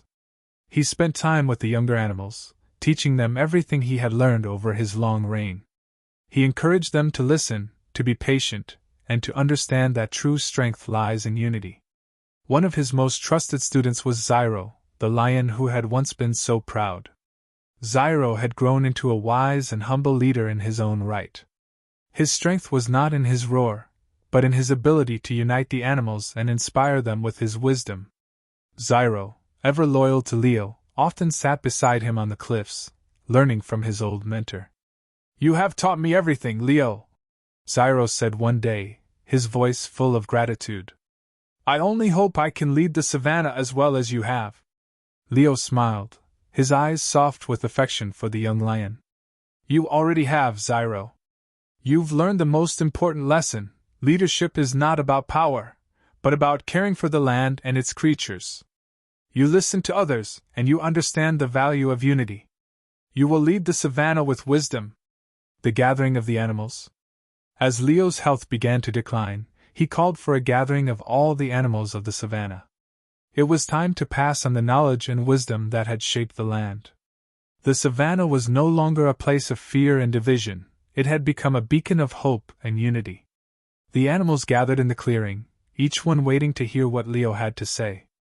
Leo's voice, though weaker than before, still carried the weight of authority and wisdom. Dear friends, Leo began, his voice steady but soft. I have had the privilege of leading this beautiful savannah for many years. Together, we have overcome challenges and faced many trials. But the greatest lesson I have learned is that our strength lies in our unity. It is not the roar of a lion that makes us strong, nor the speed of a cheetah, but the heart of a community working together. The animals listened intently, each one feeling the deep truth of Leo's words. Zyro, who stood at the front of the group, looked at Leo with a mixture of pride and sorrow. He knew that the time for Leo's leadership was coming to an end, but he also knew that the legacy of unity Leo had created would live on forever. I have no heir, Leo continued, but I trust that you will continue the work we've started. You have all learned the lessons of patience, respect, and unity. You will be the leaders of the future. Take care of this land, care for each other, and never forget the power of listening to one another. A new era begins. With those final words, Leo stood up, his old bones aching, and walked slowly to a large rock at the center of the clearing. The animals stood silently, watching their wise leader take his place. They knew that this moment marked the end of an era, but also the beginning of a new one. Zyro stepped forward and stood beside Leo, his heart full of gratitude and respect. We will carry on your legacy, Leo, he said quietly. We will lead with wisdom, compassion, and unity. The savannah, though it had known many seasons, had never felt quite like this before. There was a sense of calm, of peace, and of deep understanding among the animals. They knew that the future of the land was in their hands, and they were ready to carry Leo's teachings forward. The passing of Leo. Weeks later, Leo lay beneath the shade of a large tree, surrounded by his friends, the animals he had led for so many years. His eyes, once sharp and fierce, were now soft and peaceful. He had lived a long life, full of adventure, learning, and leadership. He had given all he had to the savannah and its creatures, and now, in his final moments, he was at peace. Zyro sat beside him, his head bowed in quiet reverence. You will never be forgotten, Leo, he whispered. Your lessons will live on forever. With those words, Leo let out a final, deep breath, and the animals of the savannah felt the loss of their great leader. But in that moment, they also felt a sense of hope. Leo had taught them well, and the savannah would continue to thrive, just as he had hoped. A lasting legacy. As the years passed, Zyro stepped into the role of leader, guided by the principles Leo had instilled in him. Under his leadership, the savannah continued to prosper. The animals worked together, listened to each other, and cared for the land that had given them life. Leo's teachings were passed down to the next generation, and the cycle of unity, patience, and wisdom continued. And so, the legacy of Leo, the lion who had learned to listen, lived on forever in the heart of the savannah. The land thrived, and its creatures, united by love and respect, ensured that the lessons of the past would guide them toward a brighter future. Chapter 14: The Circle of Life. As time passed, the savannah continued to evolve, and so did its leaders. Zyro, having learned from the wise Leo, ensured that the values of unity, patience, and respect were woven into the very fabric of the land. His leadership was not only based on strength but on listening, understanding, and guiding with compassion. The animals under his care were thriving, each fulfilling its role in harmony with one another. Zyro was often found in the heart of the savannah, near the great baobab tree that stood as a symbol of resilience and life. The baobab had weathered countless storms, just as the savannah had weathered its own trials. It was here that Zyro gathered the animals, old and young, to remind them of the lessons they had learned from Leo and passed on through the generations. It is not just our strength that keeps the savannah flourishing, Zyro would say. It is the balance we create when we live together in peace, understanding, and unity. But as time continued its unrelenting march, Zyro grew older. His once strong limbs began to weaken, and the golden sheen of his fur began to dull. His leadership, though steady and wise, could not halt the inevitable passage of time. And yet, he never once wavered in his commitment to the savannah, for he knew that life was a circle, one that must be respected. The arrival of the young lion. One crisp morning, as the sun rose over the savannah, a young lion appeared at the edge of the great clearing. His name was Nuru, and he had come from a distant part of the savannah where lions roamed freely but without the guidance and unity that Leo and Zyro had instilled in their kingdom. Nuru had heard stories of the wise lion leader, Zyro, and the unity that the animals of the savannah shared. He had been raised by his parents to believe in the power of strength and dominance. But he soon realized that this approach was no longer enough to survive in a world that demanded cooperation and respect.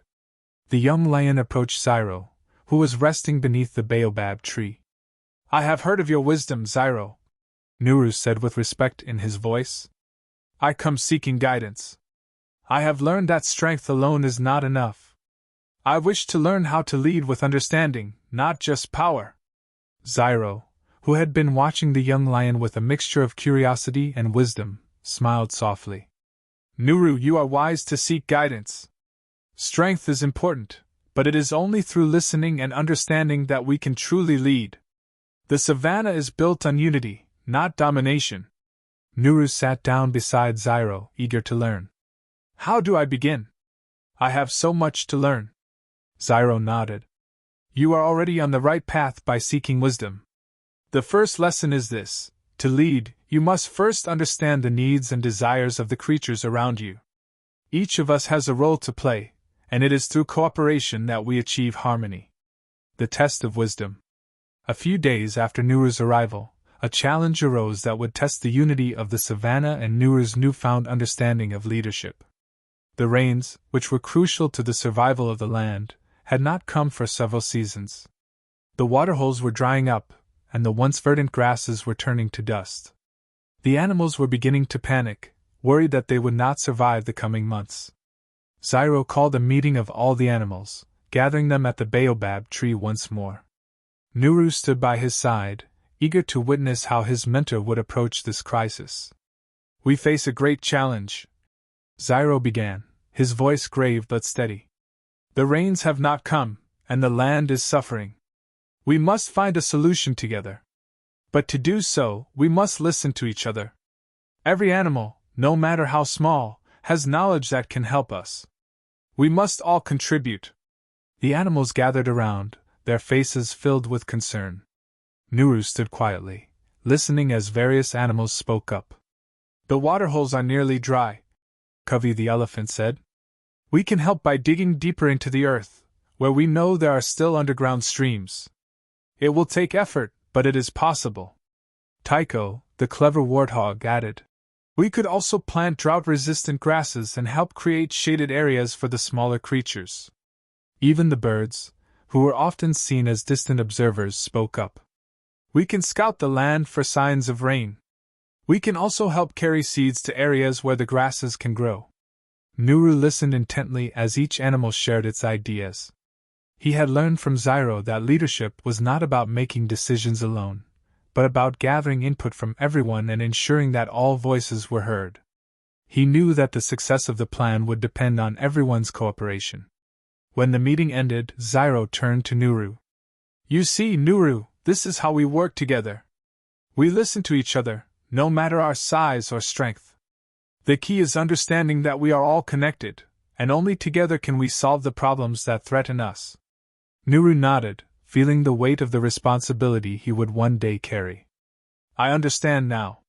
Leadership is about unity, not control." The healing rain.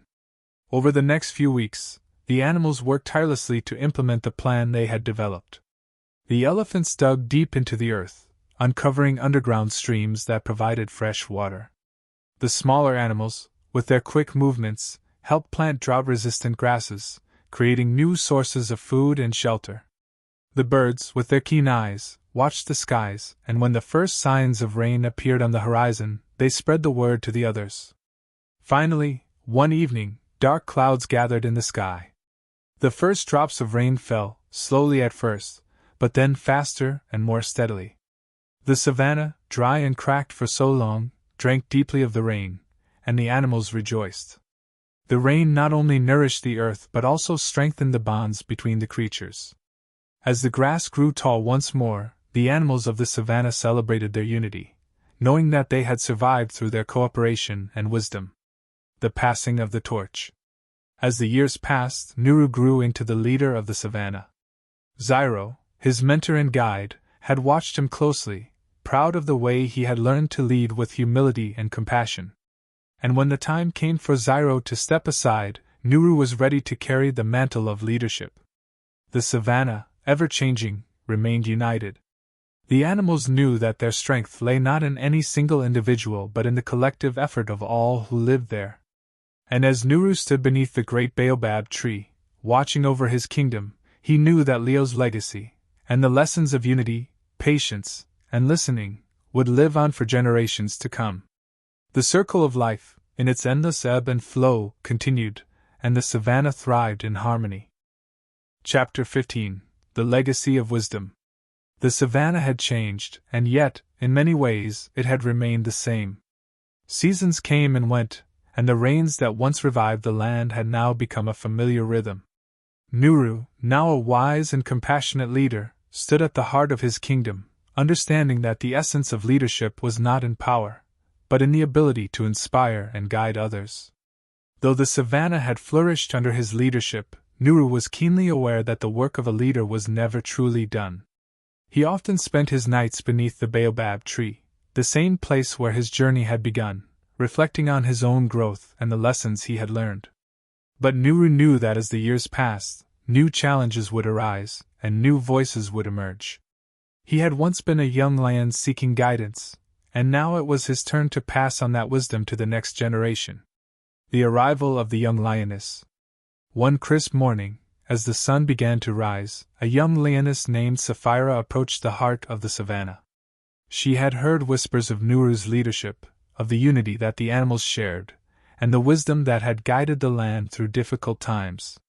Like Nuru had once been, Sapphira was eager to learn, but her heart was filled with uncertainty. She had been raised in a distant part of the savannah where strength and pride were valued above all else.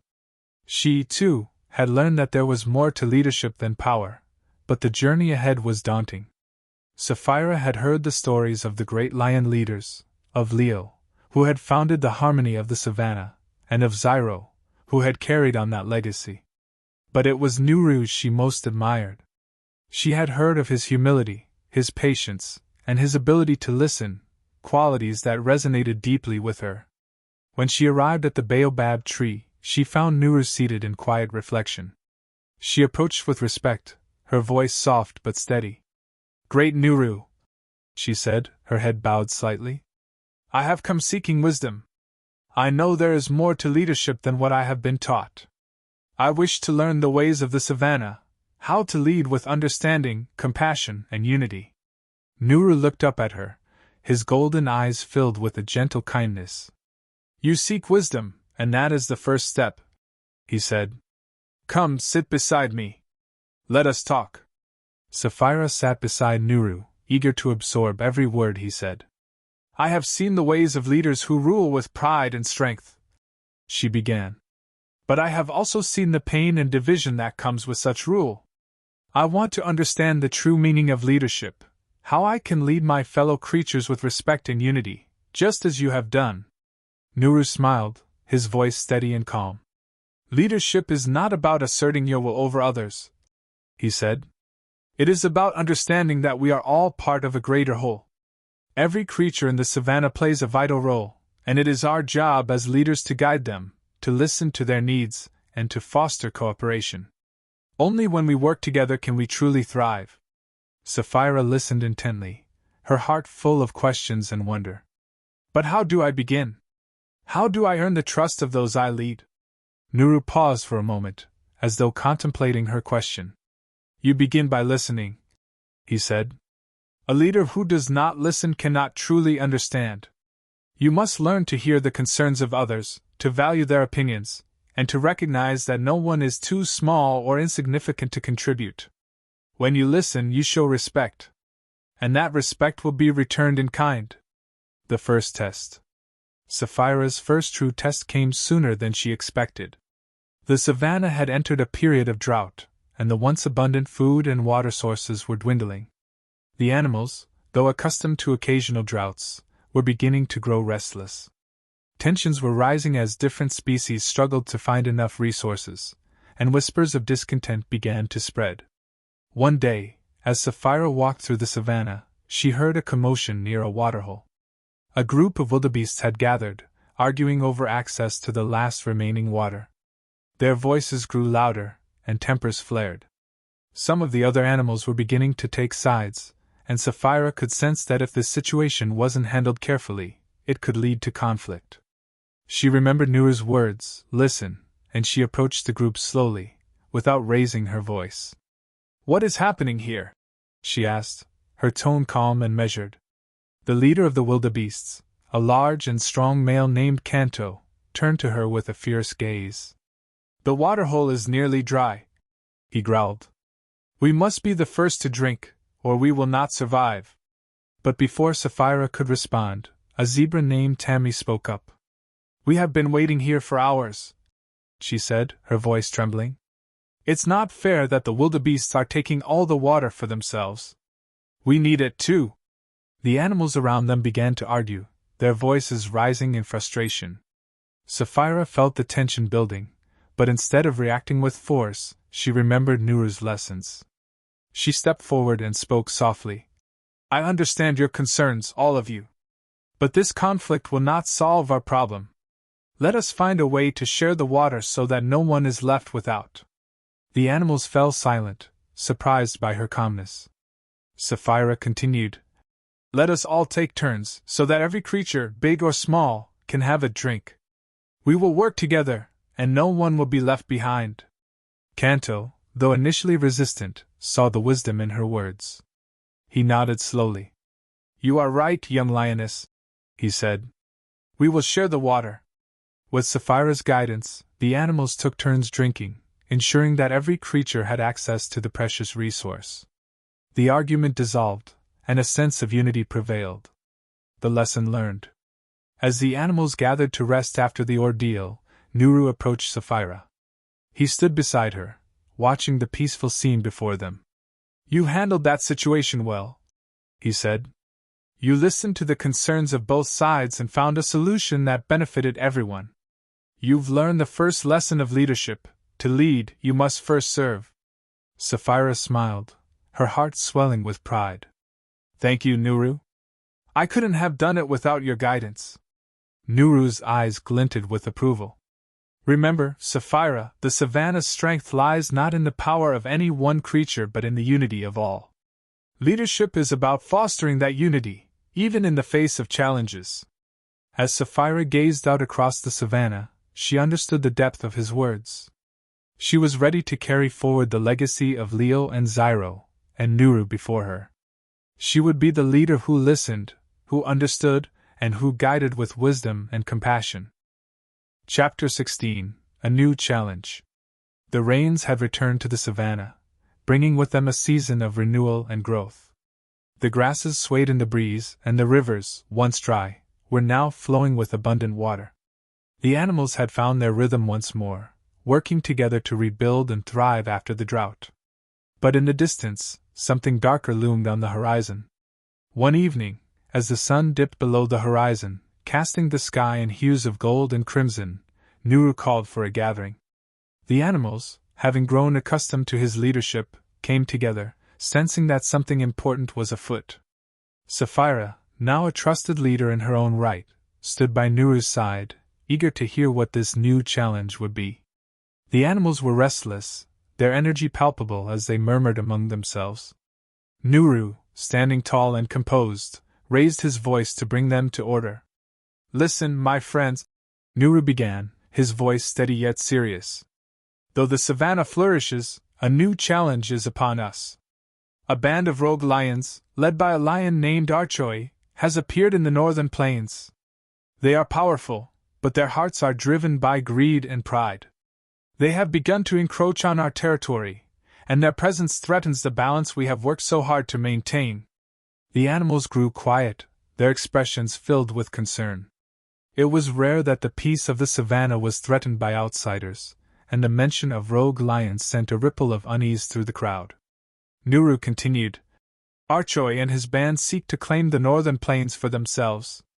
They do not value the harmony we have built. Instead, they seek dominance over others, and their arrogance blinds them to the needs of the savannah as a whole. We cannot allow them to disrupt the peace we have worked so hard to establish. Sapphira stepped forward, her heart racing. She had never faced a challenge like this before, and the thought of conflict weighed heavily on her. But she knew that it was her duty to stand strong alongside Nuru and protect the unity of the savannah. What can we do, Nuru? Sapphira asked, her voice filled with determination. Nuru's gaze softened as he looked at her. We must approach this challenge with wisdom, not force. Rhoa's pride makes him blind to the value of cooperation. But we know better. We must first offer peace, showing him the strength that lies in unity, not in conquest. If that fails, we will have to protect what is ours with strength, but only as a last resort. The animals murmured amongst themselves, the weight of the situation sinking in. Nuru had always led with patience and wisdom, but now it seemed as if the savannah's peaceful way of life was being threatened by forces beyond their control. The journey to the northern plains. The next morning, Nuru, Sapphira, and a select group of animals set out for the northern plains to confront Rhoa and his band.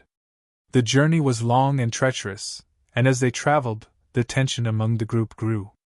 The threat of the rogue lions hung over them, and many of the animals began to question whether peace could truly be achieved. As they neared the northern plains, Nuru halted the group.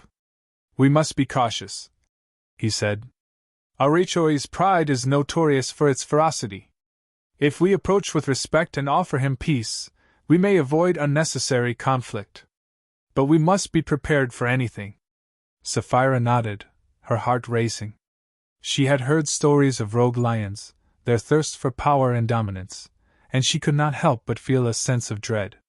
When they finally reached the plains, they saw the group of rogue lions lounging beneath the shade of a large tree. At the center was Rhoa, a large lion with a thick mane and piercing eyes. His gaze swept over the group, sizing them up with a mix of curiosity and disdain. Nuru stepped forward, his voice calm and respectful. Rhoa, he called. We come in peace. We are the leaders of the savannah to the south. Our land is rich and abundant, and we have lived in harmony for many seasons. We invite you to join us, to share in the prosperity that comes from working together. There is no need for conflict. Rhoa stood up, his eyes narrowing. Harmony? He scoffed. You speak of peace, yet I see nothing but weakness. You call for unity, but what you truly seek is submission. This land is mine to conquer, and I will not share it with anyone. The animals around him growled in agreement, their eyes filled with the same hunger for power that Rhoa exuded. Nuru's expression remained calm, his voice unwavering. We do not seek submission, Rhoa. We seek cooperation. The savannah thrives when its creatures work together. There is enough for all, but only if we live in balance. We offer you the chance to join us in that balance. Rhoa stepped forward, his muscles rippling with strength. You speak of balance, but I see only a weak plea for peace, he said, his voice low and threatening. I will not bow to anyone, not even to you, Nuru. If you will not yield, then you will face the consequences. The tension in the air was thick as Rhoa's words hung heavy between them. The animals of the savannah, though weary, stood firm behind Nuru, their loyalty and faith in him unshaken. Sapphira's heart pounded in her chest, but she knew that there was one more chance to avoid conflict. She stepped forward, her voice steady as she addressed Rhoa directly. Rhoa, she said, I understand your desire for strength, but power gained through fear is hollow. True strength lies in unity and respect. We do not want to fight you, but we will protect what we have built, and we will defend the peace of the savannah. Rhoa's eyes flickered with something resembling hesitation, but it was quickly replaced by anger. You are naive, Sapphira. You have no idea what it means to lead with strength, he snarled. Nuru raised a paw to stop any further escalation. We will not fight unless we must, he said firmly. But if it comes to that, we will stand together as one. Rhoa stared at him for a long moment, his pride battling with his growing doubt. Finally, with a sharp growl, he turned away. You may have won this day, but remember, Nuru, there is always another battle. Strength is what will always prevail in the end. With that, he and his band of rogue lions retreated, leaving Nuru and Sapphira standing together in the vast expanse of the northern plains. Chapter 17: The Aftermath and a New Beginning. The day had ended with tension hanging heavy in the air, but as the animals of the savannah returned home, they felt a sense of relief. Though Rhoa and his rogue lions had withdrawn for the moment, it was clear that the threat was not over. Still, the peace that Nuru had worked so hard to maintain remained intact, for now. Nuru, Sapphira, and the others returned to their home at the heart of the savannah, a quiet strength in their hearts. They knew the savannah had changed, that a new chapter had begun in the ongoing story of their lives. The peace they had fought for was fragile, and the future was uncertain. That night, as the stars twinkled overhead and the sounds of the savannah echoed through the quiet, Nuru called for a gathering. The animals gathered once more, sitting in a circle, their eyes filled with curiosity and concern. Sapphira stood by Nuru's side, the firelight dancing on her face, casting shadows that made her appear wise beyond her years. Nuru's voice broke the silence. We have faced our first challenge, and we have emerged stronger for it. But there is still much work to be done. The rogue lions have retreated, but their greed has not disappeared. It is only a matter of time before they try again. We must be prepared, not just for battle, but for a new way of thinking. There was a quiet murmur of agreement from the group, and Sapphira could see the weight of Nuru's words settling over them. She stepped forward, her voice steady, her mind clear. We cannot simply wait for them to return, Sapphira said, her gaze sweeping over the gathered animals. We must show the other lions, those who still believe in power and greed, that there is a better way. We need to teach them that true strength lies in unity, in working together for the greater good. We must spread the message of peace, even to those who have turned their backs on it. Nuru nodded, proud of Sapphira's insight. Yes, Sapphira, he said. You are right. The battle is not only physical. It is also one of ideals. If we are to protect our way of life, we must ensure that those who are still blind to the truth of cooperation learn from our example. The animals nodded in agreement, and a renewed sense of purpose filled the air. They knew the road ahead would not be easy, but they were ready to take on whatever challenges lay ahead. The journey to spread peace. In the days that followed, Nuru, Sapphira, and a small group of trusted animals embarked on a journey to visit other prides and scattered groups of lions. The message they carried was one of unity, of working together for the good of all. They sought to convince the lions who still followed Rhoa's lead that true strength was not in domination, but in cooperation. The journey was long and difficult. They traveled across the savannah, through dense jungles and over rugged hills. Along the way, they encountered many different animal communities, each with its own customs and ways of life. The message of unity resonated with some, while others, particularly the lions still loyal to Rhoa, were resistant to the idea.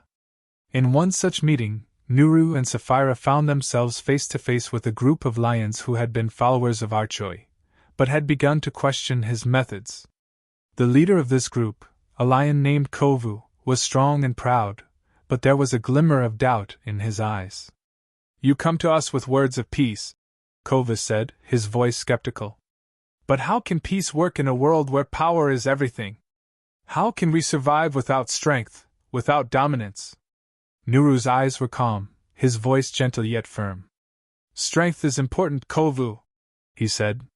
But true strength lies in the ability to work together, to understand that we are all part of something greater. We do not need to fight for survival when we can share the land, share the resources, and share in the prosperity that comes from living in balance. Kovu looked at Nuru for a long moment, his mind clearly wrestling with the idea.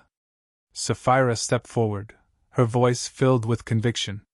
"You don't have to choose between strength and peace, Kovu," Sapphira said. "You can have both. Strength, when used to protect and serve others, is the strongest form of power there is. But strength that is used to dominate others will only lead to destruction."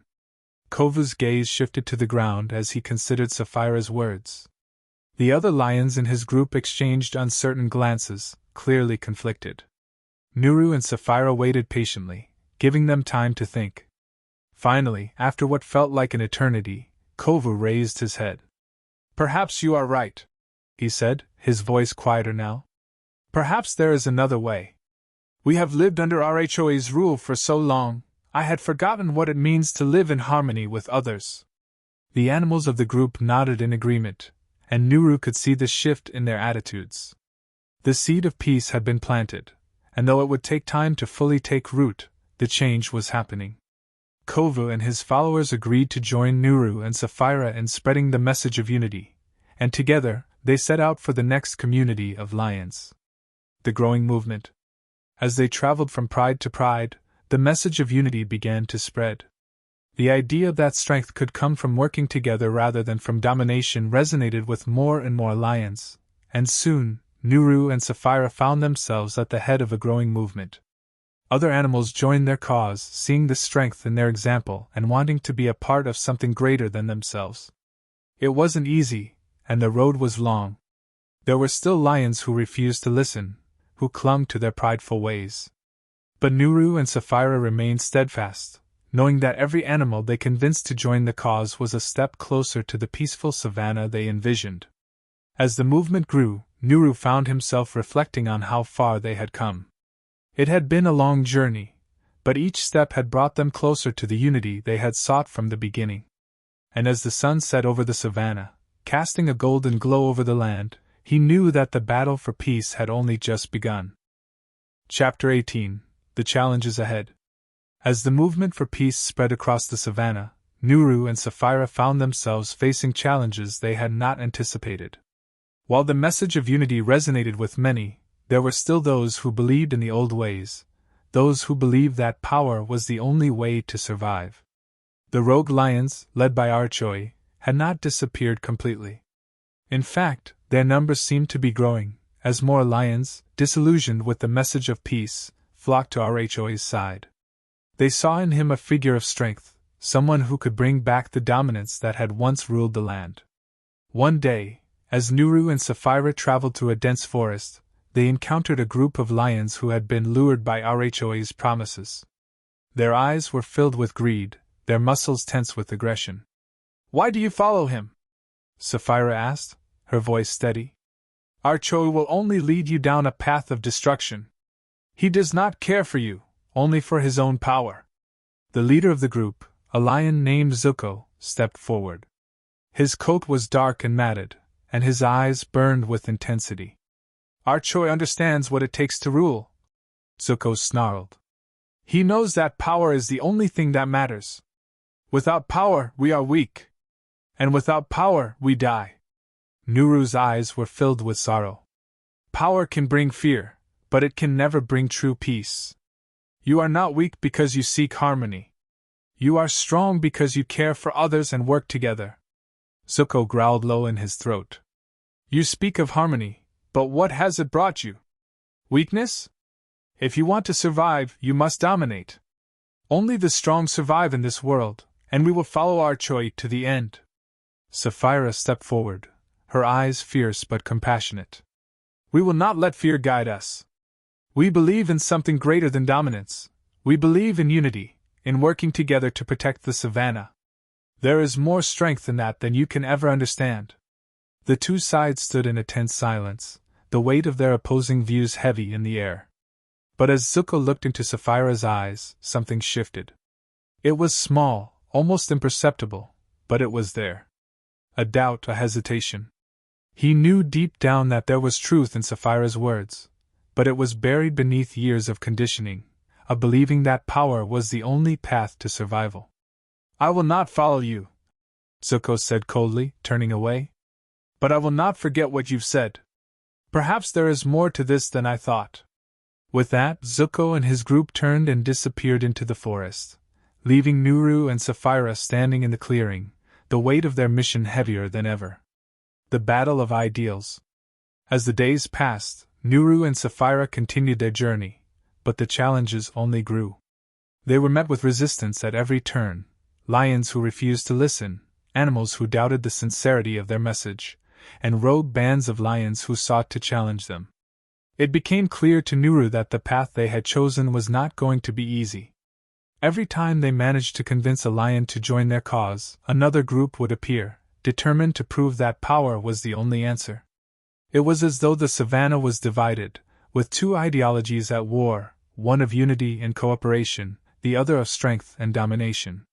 One evening, as Nuru and Sapphira sat by the fire, they discussed the future. "We cannot give up," Nuru said, his voice calm but resolute. "This is the only way. We must continue to spread the message of peace, no matter how difficult it becomes." "I know," Sapphira replied, her eyes thoughtful. "But sometimes I wonder if we can really change the hearts of those who have already chosen their path. Archoi has filled their minds with his lies, and it will not be easy to undo the damage." Nuru nodded, understanding her concerns. "But we cannot fight anger with anger. We cannot defeat hatred with hatred. The only way to win this battle is with compassion, with understanding. It will take time, but we have to be patient." Sapphira smiled softly, grateful for Nuru's wisdom. "I know you are right. It's just hard sometimes. But I won't stop. I believe in this cause, and I believe in the animals we are trying to help." As they sat in silence, staring at the flickering flames, both Nuru and Sapphira knew that their journey was far from over. The road ahead would be long and fraught with difficulty, but they were ready to face whatever came their way. A dark encounter. Several days later, Nuru and Sapphira found themselves once again at the edge of a clearing, this time with a sense of unease settling in their hearts. They had arrived at a pride led by one of Archoi's closest allies, a lion named Reagan. Reagan had been a follower of Archoi from the beginning, and his loyalty to the rogue lion had made him a formidable opponent. As Nuru and Sapphira entered the pride's territory, they were met by Reagan himself, flanked by several of his fiercest lions. "I've heard of your little movement," Reagan said, his voice low and menacing. "You think you can change the way we live, that you can take the savannah from those who are strong and give it to those who are weak. You will fail." Sapphira stepped forward, her voice calm but unyielding. "We believe in peace, in unity. We believe that strength is not found in domination, but in cooperation." Reagan laughed bitterly. "You think that by talking of peace you can change the world? There is no peace here. There is only survival, and only the strong survive. You will see that soon enough." The tension in the air was thick, and it was clear that this would not be a conversation but a confrontation. Reagan's pride of lions circled them, their eyes filled with hostility, but Nuru and Sapphira remained calm. They knew that violence was not the answer, yet they also knew that they had to stand firm in their beliefs.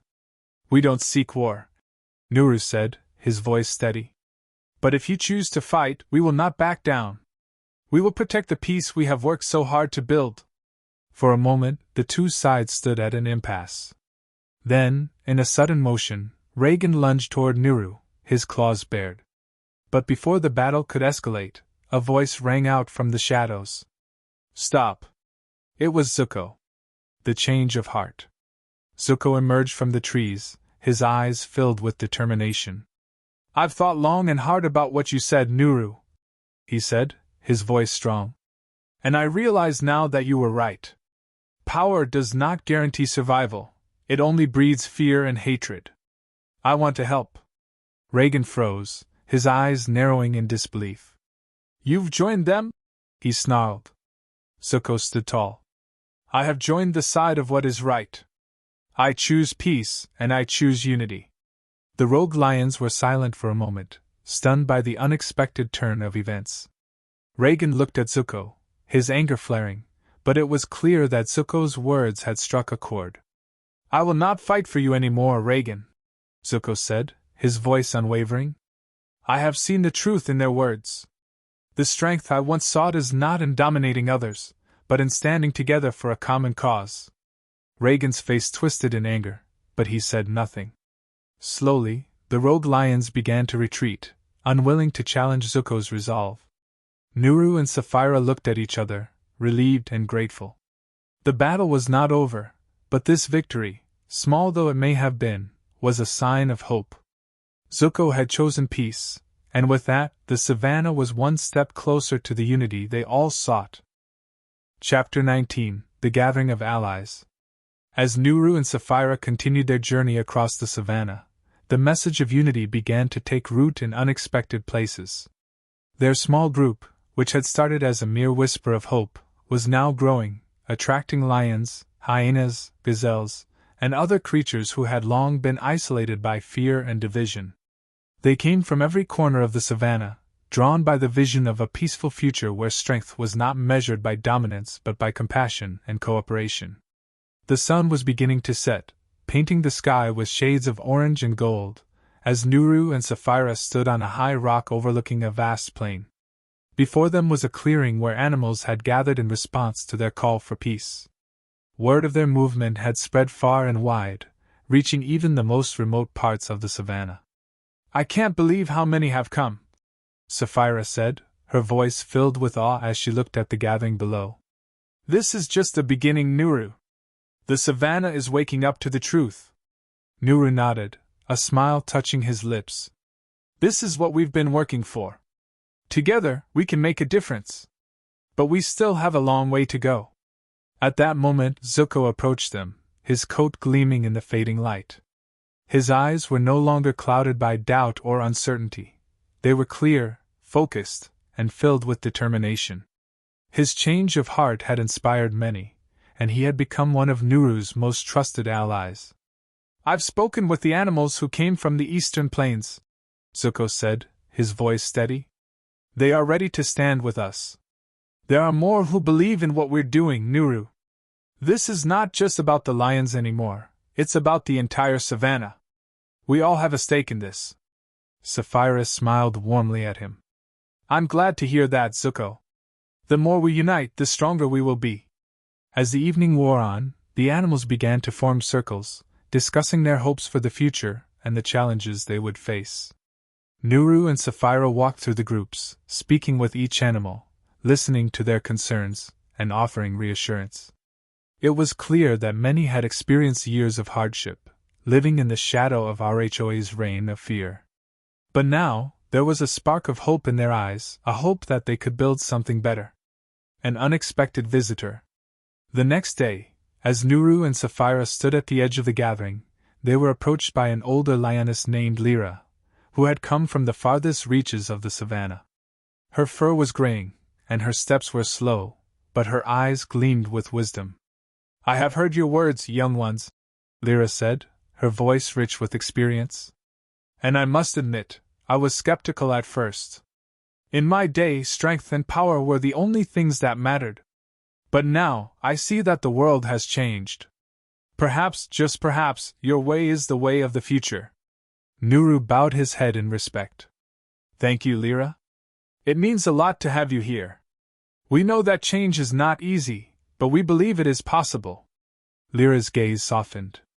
"It's true that change comes slowly. But I've lived long enough to see that the old ways of fighting and fear only lead to destruction. I believe in your vision, Nuru. I want to help. The pride I belong to has long been divided. I know the leaders there. Many of them are stuck in their old ways. But if we can reach them, we can unite the entire northern region." Nuru felt a surge of hope. "We will do everything we can to help. Together, we can bring peace to all corners of the Savannah." With Lyra's pledge of support, Nuru and Sapphira felt their resolve strengthen.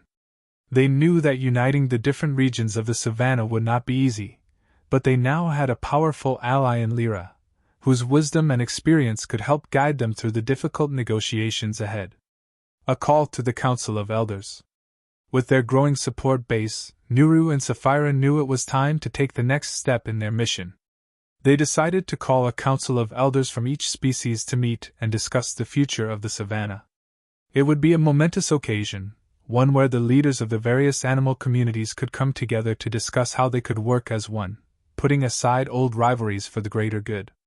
Word of the council spread quickly, and soon animals from all over the savannah began to arrive at the meeting place. The clearing was alive with anticipation as creatures of all kinds, lions, elephants, zebras, giraffes, and many others, gathered to hear what Nuru and Sapphira had to say. When the council finally began, Nuru stood before the gathered animals, his heart pounding with a mix of excitement and nervousness. This was the moment that could change everything. "Welcome, friends," Nuru began, his voice carrying across the gathering. "We are here today to take the first step toward a new future, a future where we stand together, united in our strength, our compassion, and our desire for peace." There was a murmur of agreement from the crowd. Nuru could see that many were eager to hear more, while others were still uncertain, unsure if they could truly embrace the idea of peace after so many years of division. "We have been taught for generations that survival depends on power," Nuru continued. "But I am here to tell you that power does not have to come at the expense of others. True strength comes from understanding one another, from working together to protect what we all hold dear." At the far side of the clearing, Archoi watched from a distance, his sharp eyes narrowing as he listened. He had heard of the growing movement, and had come to see it for himself. The old lion had not forgotten Nuru's challenge, and the idea of a united savannah was something he could not allow to flourish. But for now, he kept his distance, watching, waiting for an opportunity to strike. The first signs of unity. As the council continued, something remarkable began to happen. Despite their differences, the animals in the clearing began to find common ground.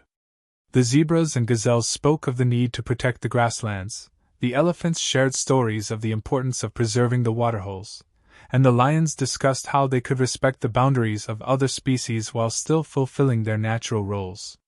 Nuru and Sapphira moved through the crowd, listening to the animals' concerns and offering words of encouragement. The more they listened, the more they realized that peace was not just an ideal, it was a practical, achievable goal.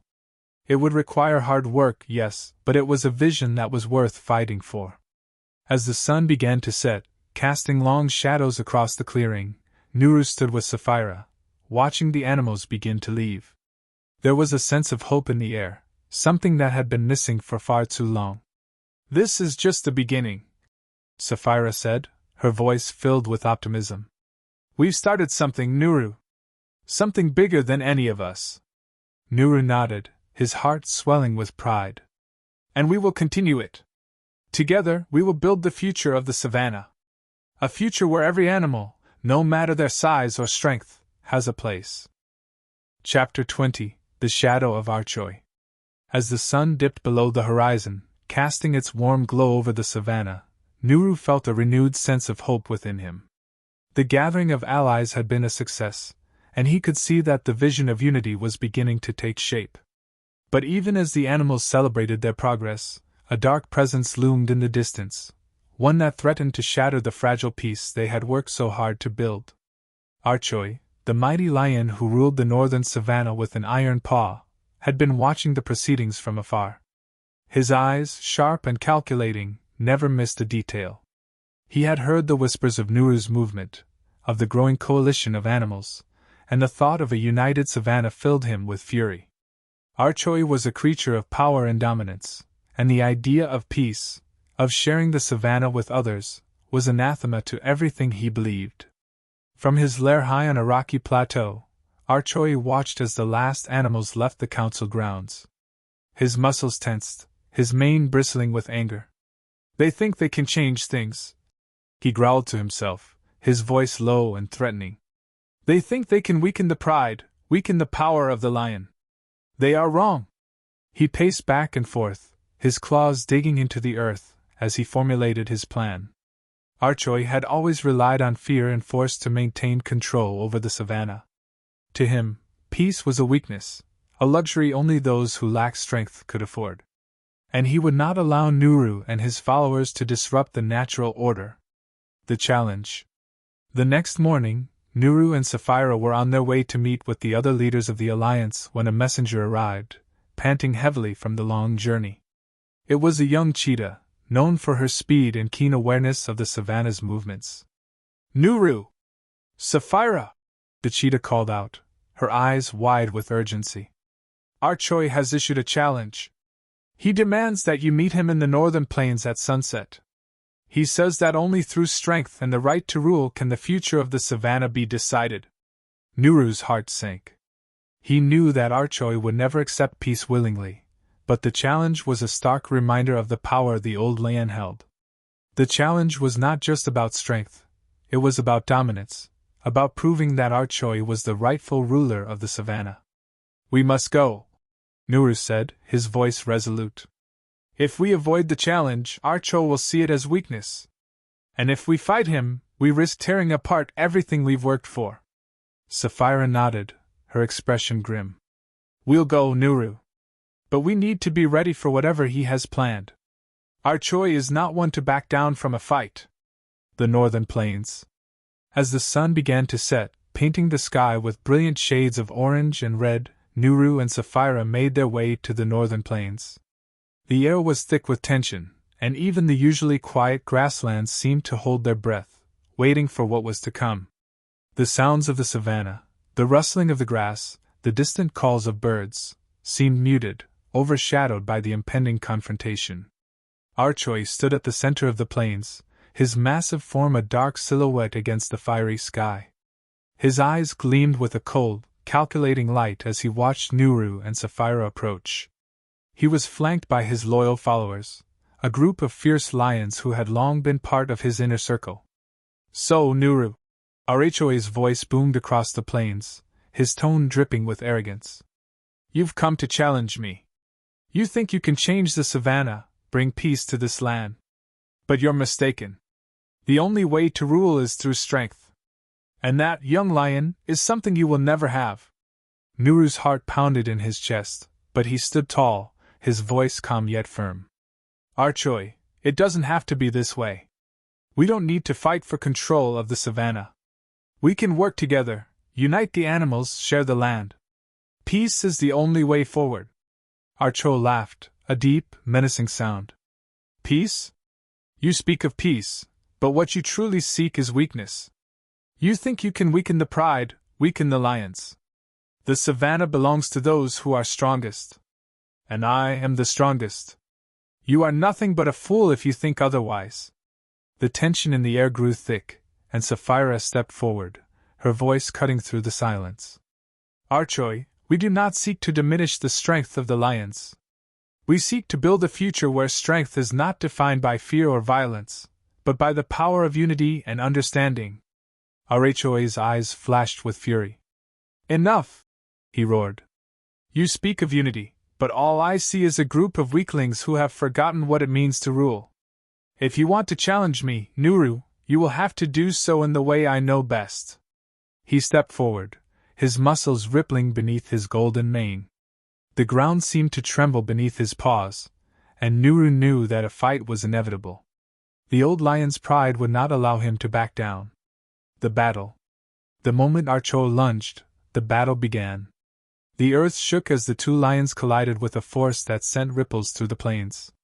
Nuru's powerful limbs drove him forward, but Archoi's sheer size and strength made him a formidable opponent. Each strike of Archoi's claws sent waves of pain through Nuru's body, and each time Nuru managed to land a blow, Archoi seemed to shrug it off as though it were nothing. Sapphira stood at the edge of the battle, her heart pounding as she watched Nuru fight. She knew that his strength alone would not be enough to defeat Archoi. It wasn't just about physical power, it was about the spirit, the determination to protect what was right, not what was easiest. As the battle wore on, Nuru's energy began to wane. Archoi was relentless, and it seemed that his power would be enough to win the day. But just as Archoi prepared to land a final, crushing blow, something changed. Nuru remembered the lessons he had learned along his journey, the lessons of listening, of understanding, and of working together. He closed his eyes for a brief moment and listened. The whispers of the savannah, the calls of the birds, the rustling of the grass, it all came together in a single, harmonious symphony. With newfound clarity, Nuru adjusted his stance, using the rhythm of the savannah itself to guide his movements. He dodged Rhoa's attack with incredible precision, his body flowing like water, and then, with a single, powerful strike, he knocked Rhoa to the ground. For a moment, silence fell over the plains. Rhoa lay there stunned, his eyes wide with disbelief. The turning point. Nuru stood over Rhoa, panting heavily, but his eyes were filled with compassion, not triumph. He didn't seek to destroy his opponent. He sought to teach him a lesson that could change the course of the savannah's future. Rhoa, Nuru said, his voice steady. The savannah does not need to be ruled by fear. It needs to be ruled by wisdom, by unity. You may be strong, but strength alone is not enough. It is time for you to listen to the hearts of the animals around you. Only then will you truly be strong. Rhoa's gaze flickered, uncertainty creeping into his eyes for the first time.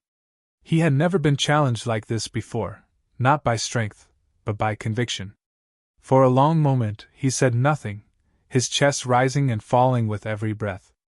Then, slowly, he stood up, his limbs trembling, not from physical exhaustion, but from the weight of the truth in Nuru's words. You speak the truth, Nuru, Rhoa admitted, his voice barely above a whisper. I have been blinded by my own arrogance. Perhaps there is more to strength than I realized. Chapter 21. The Heart of the Savannah. The winds of change began to stir across the savannah after the battle with Rhoa. Though the fight had been intense, Nuru had not only defeated the mighty lion, but had also planted a seed of transformation deep within him. The mighty ruler, once consumed by his own pride and fear, now found himself questioning the path he had walked for so long.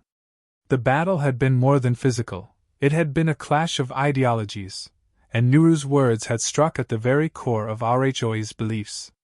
As Rhoa retreated to his lair to recover, Nuru, Savannah, and the gathered animals began to discuss the next steps for the savannah. The mood was one of cautious optimism. They had shown that unity could hold its ground against even the most fearsome of forces. But the path ahead was not clear. While some animals were hopeful, others remained skeptical, unsure whether Rhoa would truly change or whether the old lion's thirst for power would resurface. A moment of reflection. That evening, Nuru and Savannah sat atop a high rock, overlooking the vast expanse of the savannah. The sky was a canvas of deep purples and oranges as the sun disappeared beneath the horizon. The sound of the wind whispered through the tall grass, and the distant calls of birds echoed through the air. It was peaceful, yet Nuru knew that peace was fragile. He had learned this through the many trials he had faced. I wonder what's going through Rhoa's mind, Nuru said, his voice soft but full of thought. He's not the lion I expected him to be. There's something in his eyes, something more than just pride and fury. But can he truly change? Savannah, sitting beside him, watched the horizon as well, her sharp eyes scanning the vast landscape. Rhoa has lived by one principle his entire life, that strength is the ultimate power. He's never known what it's like to rule with kindness or understanding. But that doesn't mean he's incapable of change. Nuru nodded thoughtfully. It will take time. Time to rebuild trust. Time to convince the savannah that unity is stronger than dominance. We can't force change upon Rhoa or anyone else. It has to come from within. The two lions sat in silence for a while, reflecting on the weight of what lay ahead. It wasn't just about defeating Rhoa. It was about transforming the very way the animals viewed each other. They had to build a world where strength was measured not by the ability to conquer, but by the ability to listen, understand, and cooperate. Rhoa's decision. Meanwhile, in the northern part of the savannah, Rhoa remained in his lair, his thoughts consumed by the battle and Nuru's words. For the first time in his life, he found himself questioning everything he had known. He had been raised to believe that only those who dominated the savannah were worthy of respect, that strength and fear were the pillars upon which the world was built. But Nuru had shattered that perception in a single moment. The days after the challenge were filled with restlessness. Rhoa could not shake the images of the battle, of Nuru's steady resolve, of the compassion in his eyes, and the calmness that radiated from him even in the face of defeat. It was not like any fight Rhoa had ever known.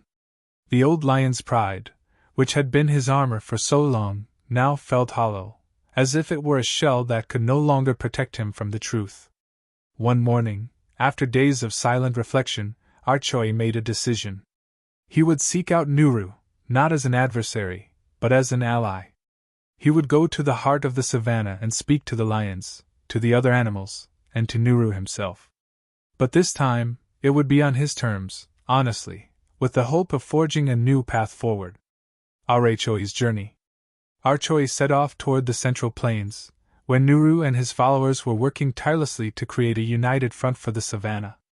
The journey was long, and Rhoa's heart was heavy with uncertainty. He did not know what to expect from the others. Would they welcome him? Would Nuru accept his change of heart, or would it be seen as a weakness? As he walked, the sun rose high in the sky, casting its golden light over the savannah. Rhoa thought of the animals he had ruled for so long, those who had lived in fear of him, those who had been forced to follow his lead. He thought of his pride, the legacy of strength and power that had been passed down through generations. And yet, with every step, he began to wonder if there was more to life than simply ruling. When Rhoa finally arrived at the meeting place, he was greeted with wary gazes. The animals, though they had seen his defeat, did not yet trust him. They were unsure of his intentions, still remembering the harsh ways in which he had ruled. Nuru was among the first to approach Rhoa. The young lion's eyes were steady, but there was no trace of animosity in his gaze. "Rhoa," Nuru said calmly, "you've come. But what is it that you seek?" Rhoa stood tall, his once imposing form now carrying a weight of humility. "I seek to understand," he said, his voice low but clear. "I have lived my life thinking that strength alone was the way to rule. But I was wrong. I have come to ask for your guidance, Nuru, and for the chance to help lead the savannah toward a new future." The animals looked at each other, unsure of what to make of Rhoa's words. For so long, he had been a symbol of fear and dominance, and now he was asking for their trust. It was not an easy thing to forgive, but in the silence that followed, something shifted. Perhaps it was the sincerity in Rhoa's eyes, or the weight of his admission, but Nuru knew that Rhoa was ready for a new beginning. "Your journey has just begun, Rhoa," Nuru said, his voice filled with wisdom. "The path of change is not easy. But it is the only path that will ensure the future of the savannah. If you truly seek to be part of this new way, you must listen, not just to me, but to all the creatures of this land. We all have something to offer." Rhoa nodded slowly. "I understand, Nuru. I am ready to listen." The heart of the savannah. With Rhoa's admission, the true work began. Nuru and Rhoa, once enemies, now stood together at the helm of a new vision for the savannah. The days that followed were filled with dialogue and reconciliation. Rhoa began to meet with the various animal leaders, elephants, giraffes, cheetahs, and others, listening to their concerns, understanding their struggles, and offering his support. He learned that strength was not only about physical power but about the ability to uplift others, to protect the weak, and to share the burden of leadership. As the days turned into weeks, the savannah began to change. The animals worked together, side by side, building a future where no one was ruled by fear, but by respect, understanding, and mutual care. Rhoa, once the embodiment of pride and dominance, became a symbol of humility and cooperation. And through it all, Nuru stood beside him, not as a conqueror, but as a guide, a lion who had learned that true strength came from listening to others, from understanding their hearts, and from leading with compassion. Chapter 22: Seeds of Unity. The days turned into weeks, and the savannah, once fractured by Rhoa's dominance and Nuru's opposition, now began to thrive under the budding unity that spread through the land. The animals, who had once lived in a state of unease, were learning to trust each other again. Under the new guidance of Nuru and Rhoa, they worked together to bring prosperity to their environment. Nuru, wise beyond his years, knew that true leadership came not from the strength of one, but from the strength of many. He often met with the animal leaders, each a reflection of the savannah's diversity. The elephants, with their ancient wisdom, the cheetahs, swift and sharp, and the giraffes, tall and observant. Together they formed a council, a platform where voices were heard, where every creature, from the smallest mouse to the tallest giraffe, had the opportunity to speak. This council was the heart of the savannah's new structure, where collaboration was valued over conquest. The challenge of change. Despite these efforts, change did not come easily. There were still skeptics, those who had long been loyal to Rhoa's old ways. They saw Nuru's vision of a united savannah as a fleeting dream, something impossible to sustain. They feared that if the old ways of rule were left behind, their positions of power might be lost. These fears were not entirely unfounded. Change could sometimes feel like a storm, unpredictable and terrifying. One such skeptic was Goro, the massive buffalo who had once served as Rhoa's enforcer. Goro had seen countless animals cower before the mighty lion, and he had grown accustomed to that power. To him, the notion of a peaceful, cooperative savannah seemed weak, too idealistic to survive the harsh realities of life. He confronted Rhoa one morning as the two lions stood on a rocky outcrop overlooking the plains. "You've lost your strength, Rhoa," Goro growled, his voice heavy with suspicion. "There's no place for weakness here. Nuru's ideas, they'll get you nowhere. The savannah needs a strong leader, someone who can make decisions and not ask for opinions from every animal that crosses their path." Rhoa turned to face the buffalo, his eyes no longer filled with anger or pride. Instead, there was a calmness in his gaze, a reflection of the journey he had undertaken. "Goro, strength isn't about making others bow to you. It's about lifting them up. The savannah is not ruled by fear anymore. It's ruled by respect, by understanding. You'll see, Rhoa," Goro muttered, shaking his massive head. "Respect doesn't fill your belly, and it doesn't keep your enemies at bay. You'll find that out soon enough." Rhoa stood firm, but in his heart, he knew that Goro's words reflected the struggle the savannah still faced. Not everyone was ready for the change, and perhaps the battle for the heart of the land was far from over. Rhoa's dilemma. As the days passed, Rhoa wrestled with his own doubts. Though he had made great strides in learning to listen and share leadership, the pressure of Goro's challenge lingered. Rhoa found himself alone one evening, standing on the edge of the savannah, his mind clouded with uncertainty. His thoughts drifted back to the time when he had ruled with an iron paw, when fear was the force that held the savannah together.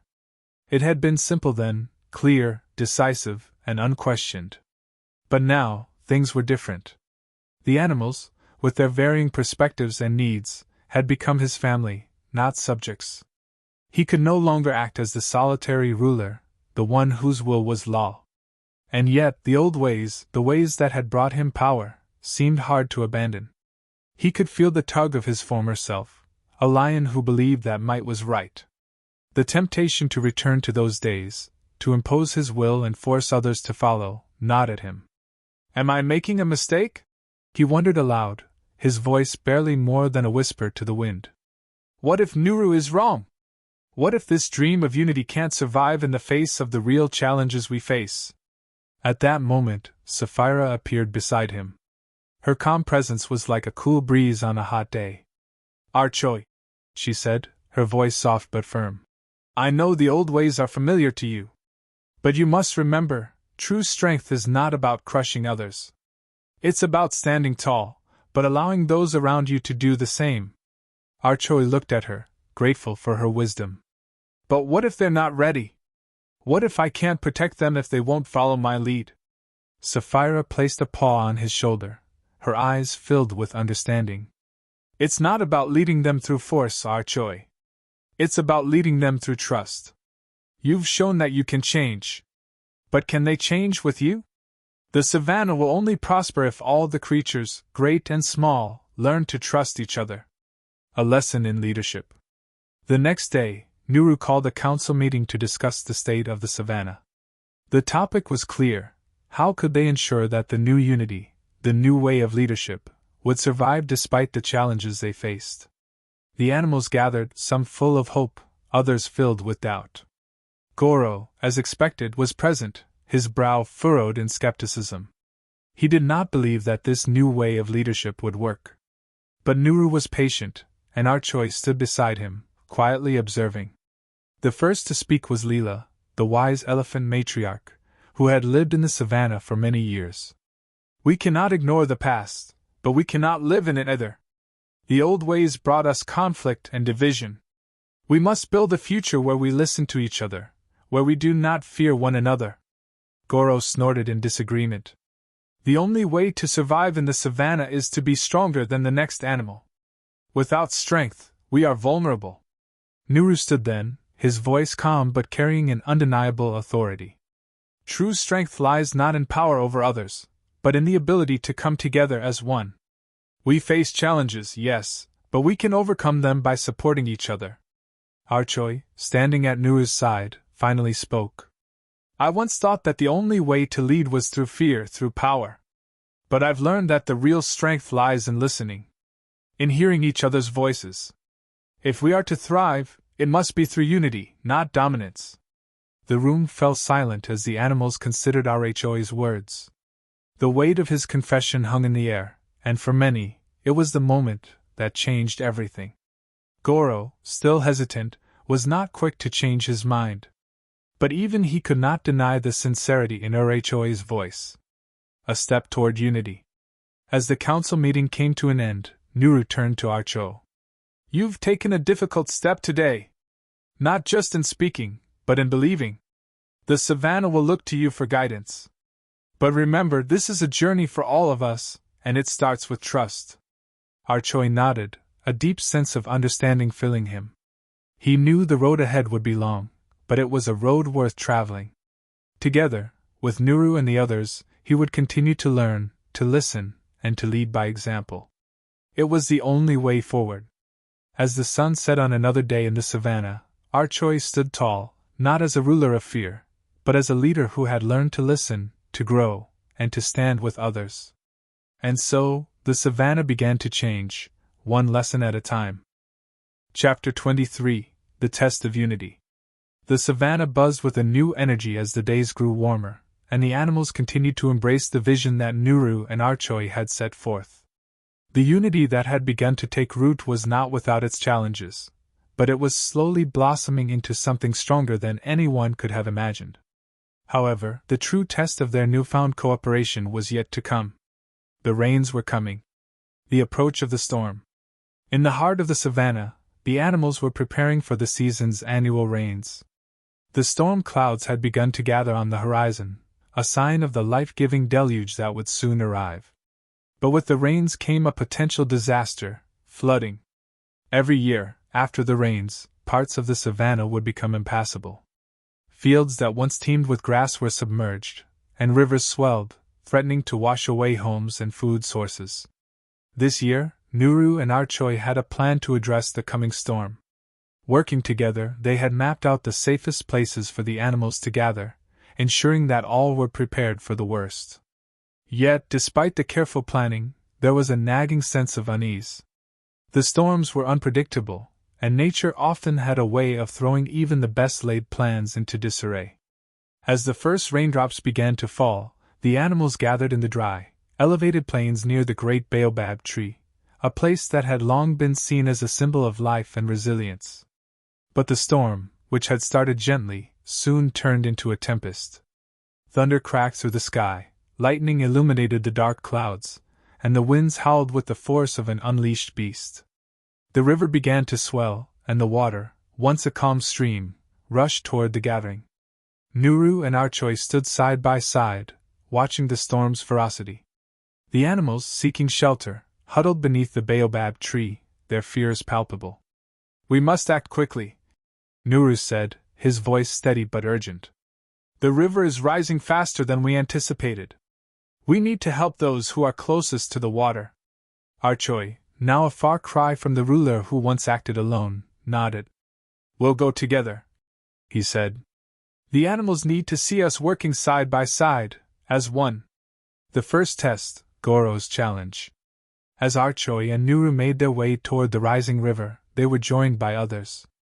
Goro, the massive buffalo, who had once questioned the new way of leadership, was among them. His expression was hard to read, but there was a certain determination in his eyes. Though he had been slow to accept the changes in the savannah, Goro had always understood the value of strength in the face of danger. He had seen firsthand the power of cooperation during the preparations for the storm. Now, it seemed, he was ready to put it into practice. Together, the animals worked quickly, using their collective skills to redirect the flow of water. The elephants, with their powerful trunks, dug channels to guide the water into a safer direction. The cheetahs, nimble and quick, dashed back and forth to carry messages and find any animals caught in the rising flood. The giraffes, with their long necks, scouted the area from above, keeping watch for any potential danger. And Rhoa and Nuru, standing at the forefront, helped direct the efforts, offering guidance and encouragement. But the storm continued to worsen. The riverbank began to crumble, and the water surged higher, threatening to overwhelm their defenses. It was then that Goro stepped forward.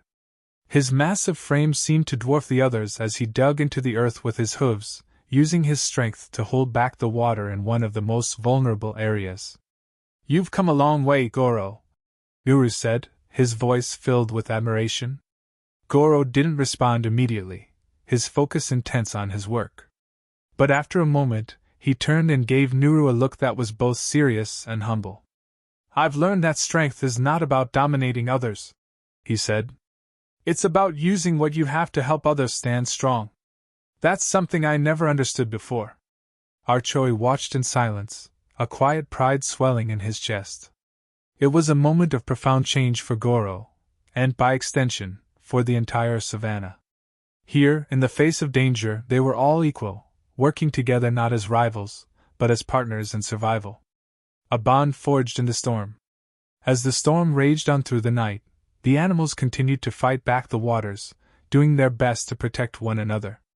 The bond of unity that had been so slowly nurtured was now their greatest strength. Each creature, no matter how large or small, played a crucial role in the battle against nature's fury. The floodwaters eventually began to recede, the storm passing in the early hours of the morning. The animals, exhausted but triumphant, stood together beneath the now clearing sky. The baobab tree, a symbol of the savannah's resilience, had stood firm, its roots deep in the earth. And just like the tree, the animals of the savannah had weathered the storm. As the sun began to rise, casting its golden light over the soaked land, Nuru turned to Rhoa. "We did it," he said simply. Rhoa nodded, his eyes filled with gratitude. "We did it together." Goro, standing nearby, approached the two lions. "I see now," he said, his voice steady but tinged with newfound respect, "that the power of the savannah lies not in one, but in all of us. It's in our unity, our willingness to listen, and our ability to put aside our differences for the greater good." Nuru smiled. "The true strength of the savannah is the strength of its bonds. We've proven that today." The legacy of unity. In the days following the storm, the savannah began to heal. The animals worked together to rebuild, ensuring that everyone was safe and that no one was left behind. The damage caused by the flood was significant, but it was nothing compared to the damage that might have been done if they had not worked together. As the seasons passed, the lessons learned during the storm became a cornerstone of the savannah's culture. The animals no longer saw themselves as separate species, each with their own needs and priorities.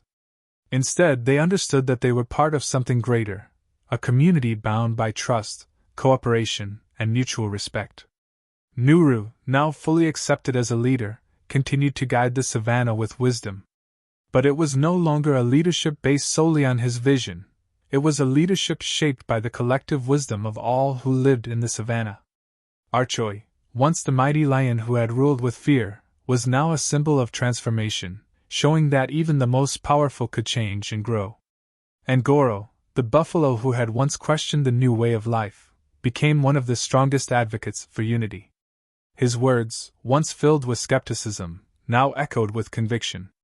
Together they had learned the most important lesson of all: true strength comes not from dominance, but from cooperation and understanding.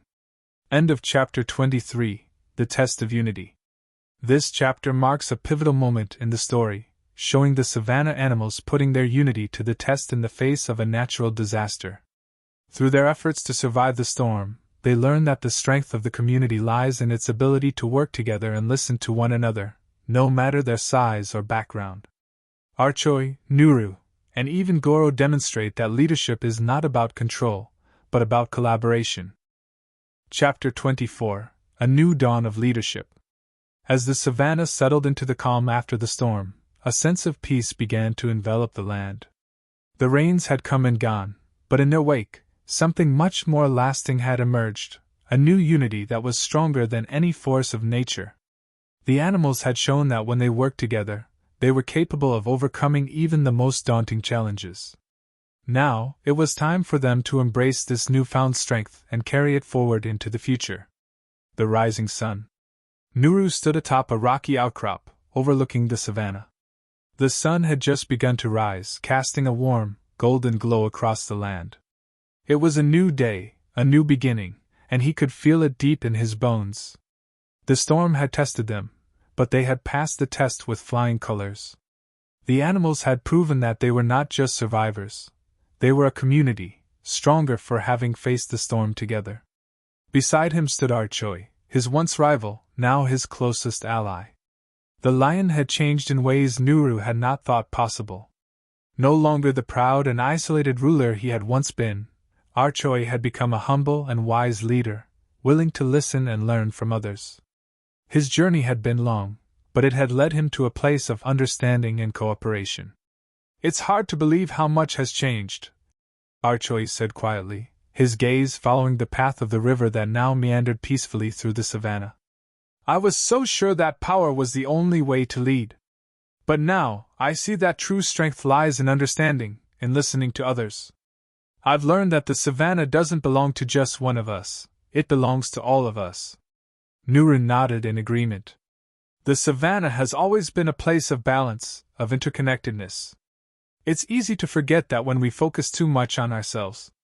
But when we work together, we become something greater than any of us could be alone. Rhoa smiled, a rare expression of humility crossing his face. "And I have you to thank for that, Nuru.